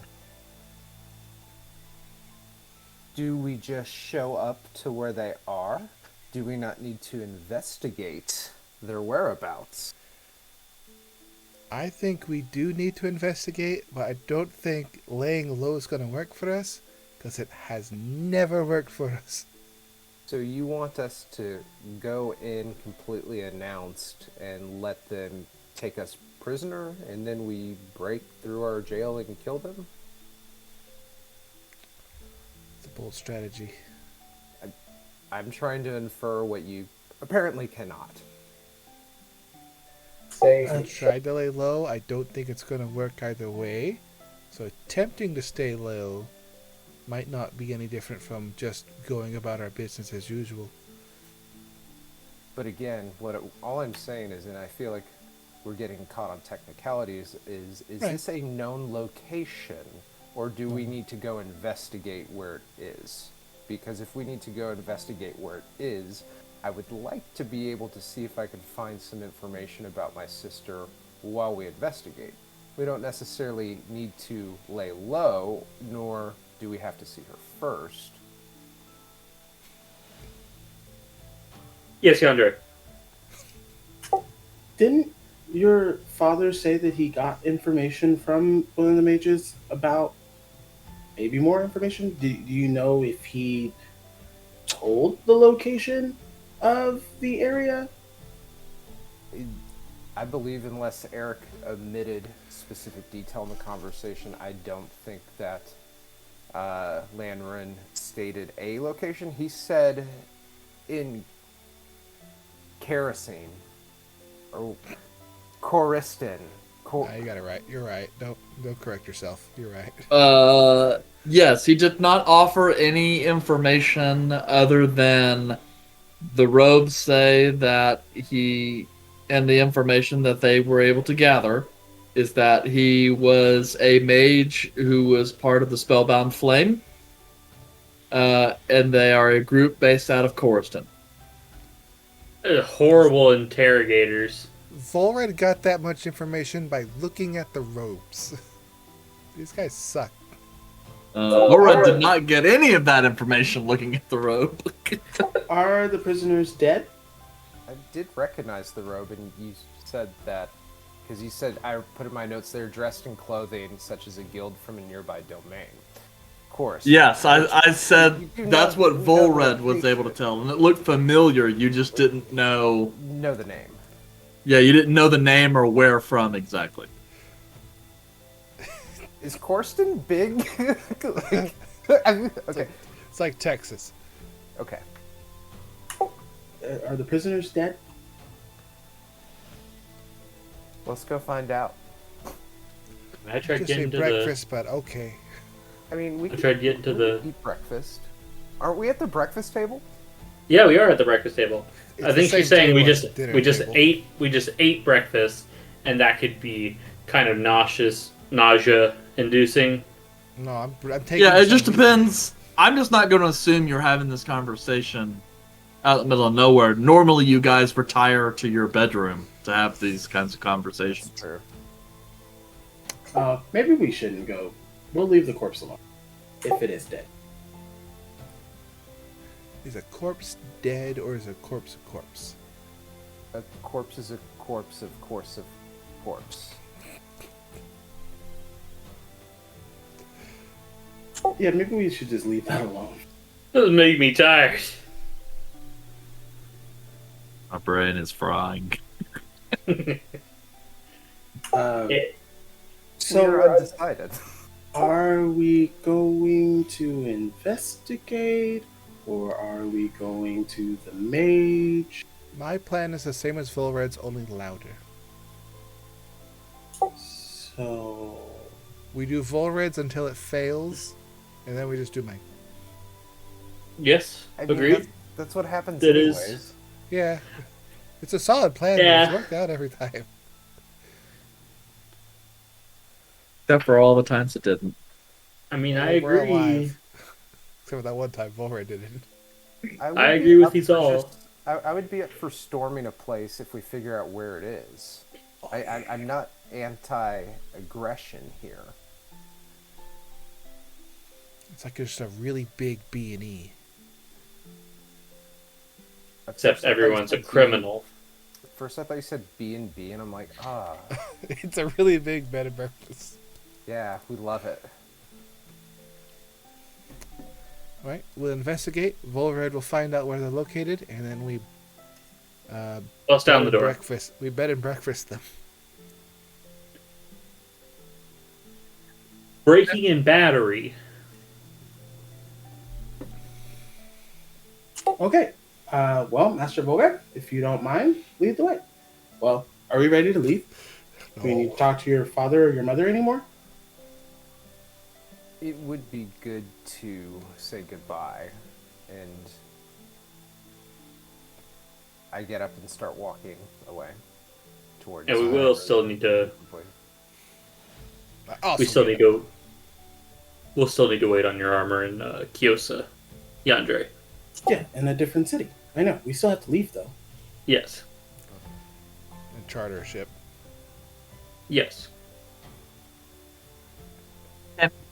So, you guys head up to Eldwin's room, where he's looking a lot better today. Still doing an awful lot of resting, though he doesn't look so much like death. Your mother's in a much better mood, and your father, after eating, bathing, and a night's rest, he more or less looks as if nothing ever happened yesterday. Sounds about right. I go approach my parents and say, Father, Mother, we will be leaving here shortly and wanted to say goodbye. Father, I know we have some unfinished business in terms of what our party is up to. Would you like to have that conversation in another room, or would it be fine to discuss our plan here? Kind of looks back over to your mother. Another room is probably best. We can meet in the drawing room. And as you guys kind of return downstairs to the drawing room, Leonard kind of goes, takes his normal high-backed seat at the head of the coffee table. By the way, I have passed on your requests back to town, and the armor will be handled over at the Stone Sunder Armory. Yargum is the proprietor, and he is the finest armor smith in the city. He has sworn to have your requests met by this time tomorrow morning. So, thankfully, it should not be too much of a wait. Thank you, Father. Very much appreciated. We have decided that we will like to go investigate the Spellbound Flame in Corston. So, once we get back to Kiosa, we will stay the night at the palace, pick up our gear, and head north, south, east, westward, whatever. Since Northwest. we're going out in search of them, is there any other important information you could give us regarding this group, or even specific known individuals? Well, it's hard to say for certain. The Spellbound Flame is a relatively new group, so not a whole lot is known about them. I've heard conflicting reports as to their efficacy. From what I understand, they have built a rather large following somewhat quickly, mostly from zeal and fear-mongering. That said, that means they have a relatively strong influence, though it is shallow and their reputation is lacking. From what I understand, they are actively recruiting to swell their numbers, but that will likely be difficult, as from what I understand, they have amassed a rather large number of enemies, both in the city and around the free cities, in the relatively short time they've been around. So, normally I wouldn't bother with them, if not for the fact that they attacked us so brazen. Of course. We will provide meaningful updates as we can. Sorry, I just had a brain fart. Kaelum's able to do the, communication thing, right? Yep. Okay, so I'll explain. Kaelum here has the ability to communicate. Should there be important updates, we will let you know. Oh well. Yes, keep me updated. I believe your sister is somewhere in the area as well. If at the very least, it would be good to ensure that she is safe. Absolutely, that will be a priority as well. Well, at any rate, that should handle the immediate goals. And then, I suppose, on a longer note, it would be best, for your mother's sake, that you make a point to check in, come home from time to time. At the very least, there is still some other matters that need to be discussed. Regarding succession, of course. Though we are still a number of centuries away from that. Of course. Okay, side note, out of character. Yonder, did you get the diamonds? Is that still something we need to... Yeah, I have not asked about the diamonds yet. Let's do it now.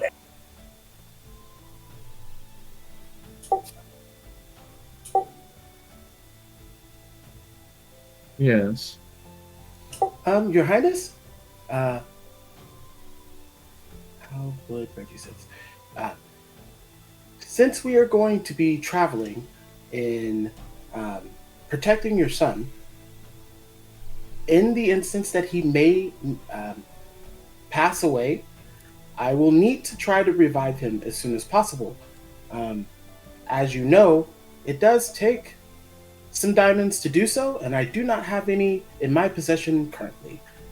Would you be willing to provide us 300 gold worth of diamonds, or, well, it takes 300 gold worth of diamonds to revive one time, just like I did for your son yesterday,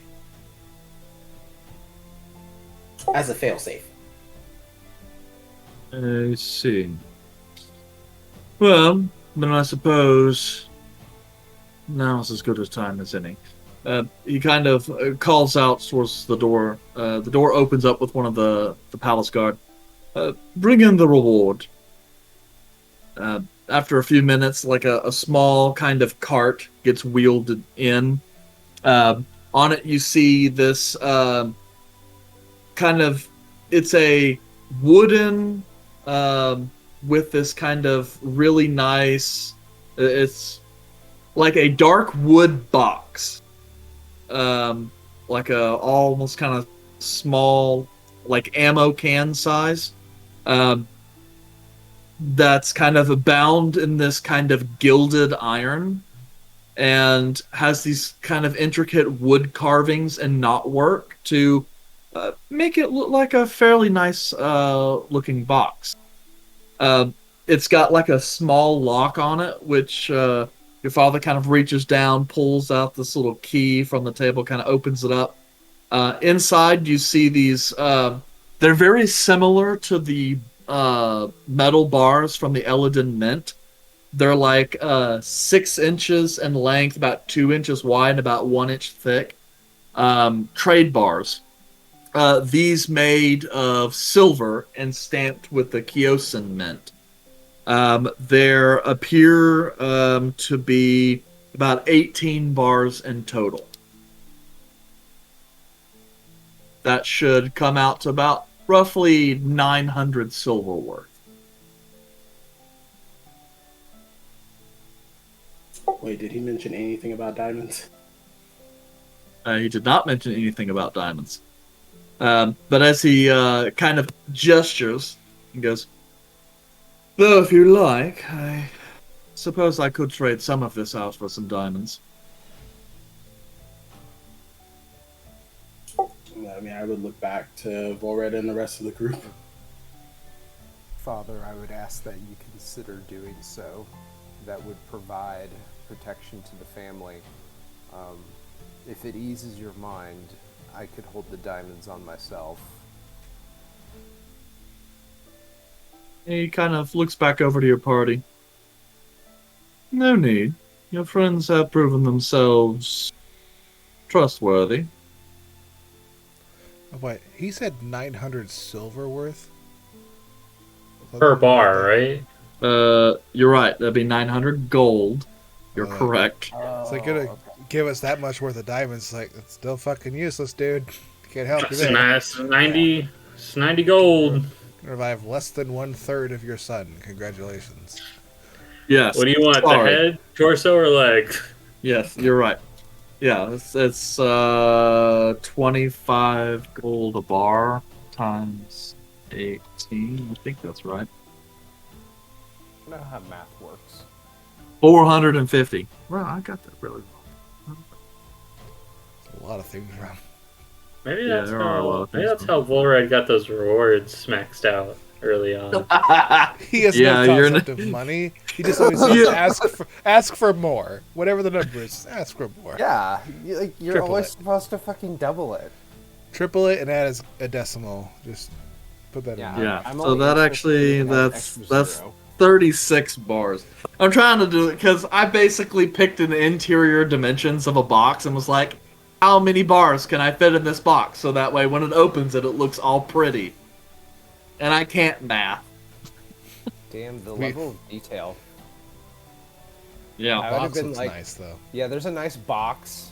It opens. Yeah, the It box has itself gold. is worth 50 gold. So,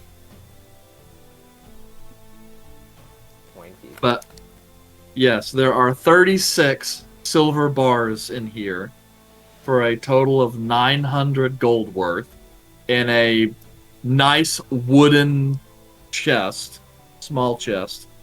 That itself is about 500 gold. But He said 500. He meant 50. 50, yes, you're right. The only downside is this silver is prohibitively heavy. So how much Oh. are we getting? I OOC would think that we should change out 600 of the gold cost into 2 diamonds of 300 gold each. Value each. I, in character, would say that. Just take credit for it. I do the like finger pointing emoji to agree with both of these comments. Okay. And your father kind of glances over. Yes, I suppose. After all, that would be easier for you to carry, at least. Yes. Considering the box and all the silver weighs 185 pounds. Eric. My Well, speed is not hindered by n- exceptional. Not weight. 900 gold worth of silver. That's what it weighs. Maybe that'll get me down to 30 feet per movement. Well, my speed's not reduced by excessive weight. Maybe. Oh, is yours reduced, giant cat person? What a shame. Oh, what a shame you don't. You only move at what, 35? Still faster than most humans.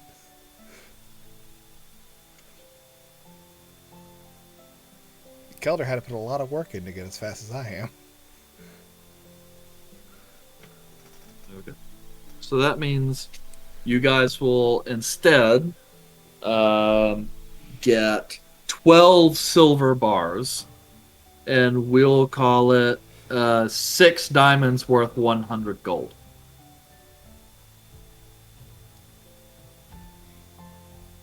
And you can still have the box worth 50 gold. I just want to make sure the spell doesn't say It's diamonds. diamonds. Okay. That was my only stipulation. So Yes. I will take 3 of them to hold, and someone else should take the other 3 just in...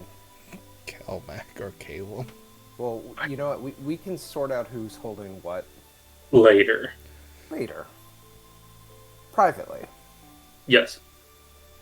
Not me. It's like, who's likely to die? Here you go. Who's likely to get stolen from? Oh, we can't give them to you then.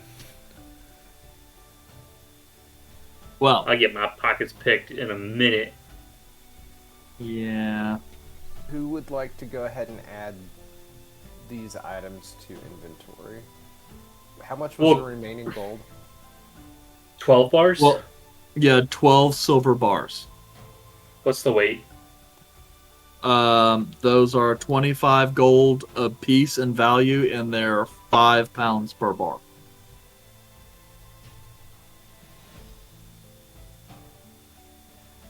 It's like So 60 60. pounds. Okay.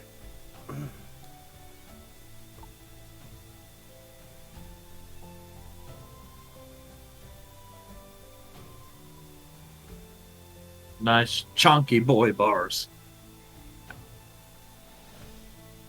And I will take the diamonds once we have them. Yep.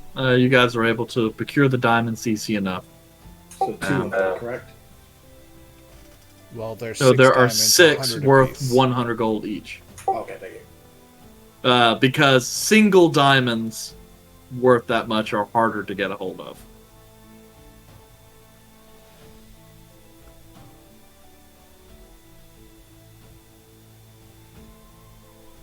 We'll cover distribution of stuff.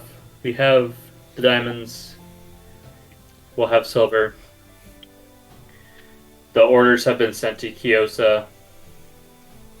I would like a decanter of endless water, please. Kind of looks over, Straight faced. kind of reaches over on one of the side tables and just picks one up and sets it. Let's take it. Very well. All right. Well, I suppose you'll be needing a carriage to return to KSO. So, Don't bother with the Very well. guns. very well. I shall have one made available to you. You can leave whenever you wish. Thank you, Father. Thank you, sir. Slight. Your Majesty. Your Majesty. Calvac's not royalty. What's that? Alright, I slight bow and I leave. I follow suit. If y'all want to stare at my dad, that's cool. Unmoving, unblinking eyes, just like an NPC. Okay. So anything you guys want to do before you hop on the carriage and make your way back to Kiyoshi? Kiyoshi? Briefly, I just want to just say goodbye to my mother and Eldwin. Nothing more than just a hug and a au revoir. So I do that. Okay. I'm gonna Alright. go to where my two mastiffs are, and I'm gonna kind of just convey to them while using minor illusion. I have an image of Eldwin, Vulreds' brother. Like, you need to protect him, no matter what. It's your responsibility. If something happens, I can get you. And then I'll turn you both back into patches. just convey to them, like, it's your responsibility now. And I'm gonna leave a note in one of the rooms explaining this. Someone will eventually pick it up. I don't care who.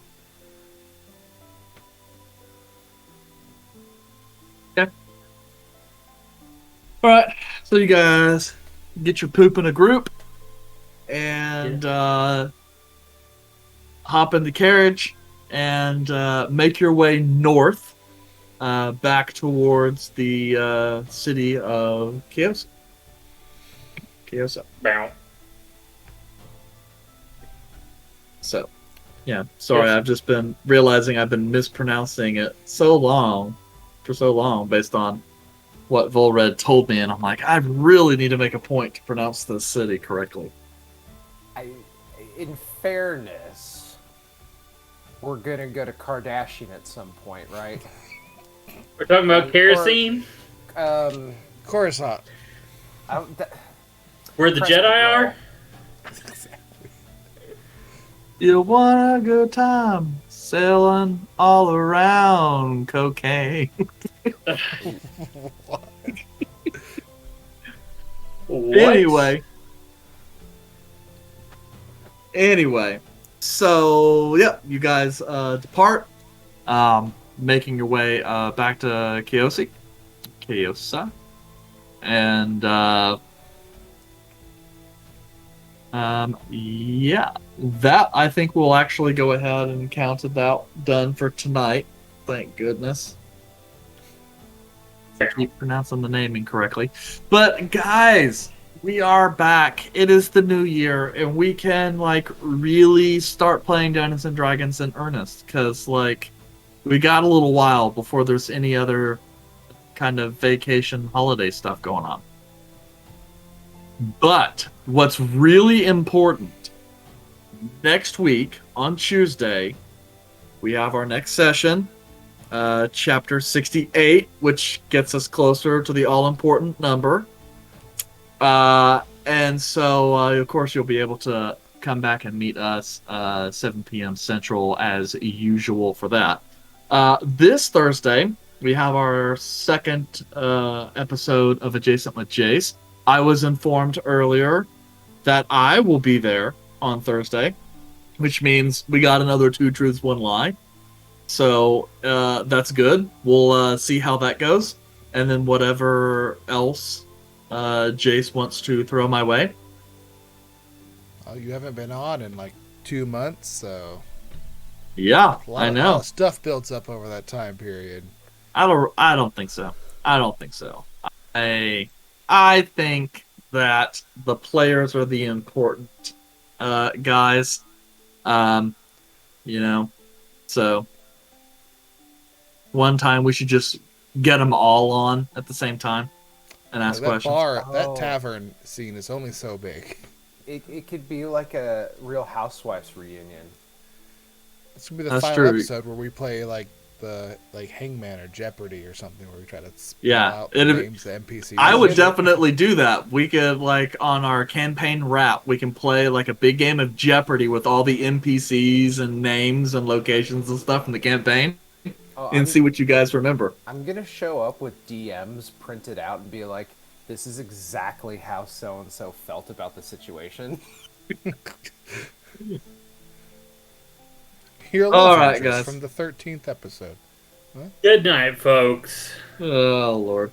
See you Yeah. on Thursday for Adjacent with Jace at 8 p.m. Good night, everyone. 8 p.m. Night. Central. We'll see y'all next week. Bye. Badoosh!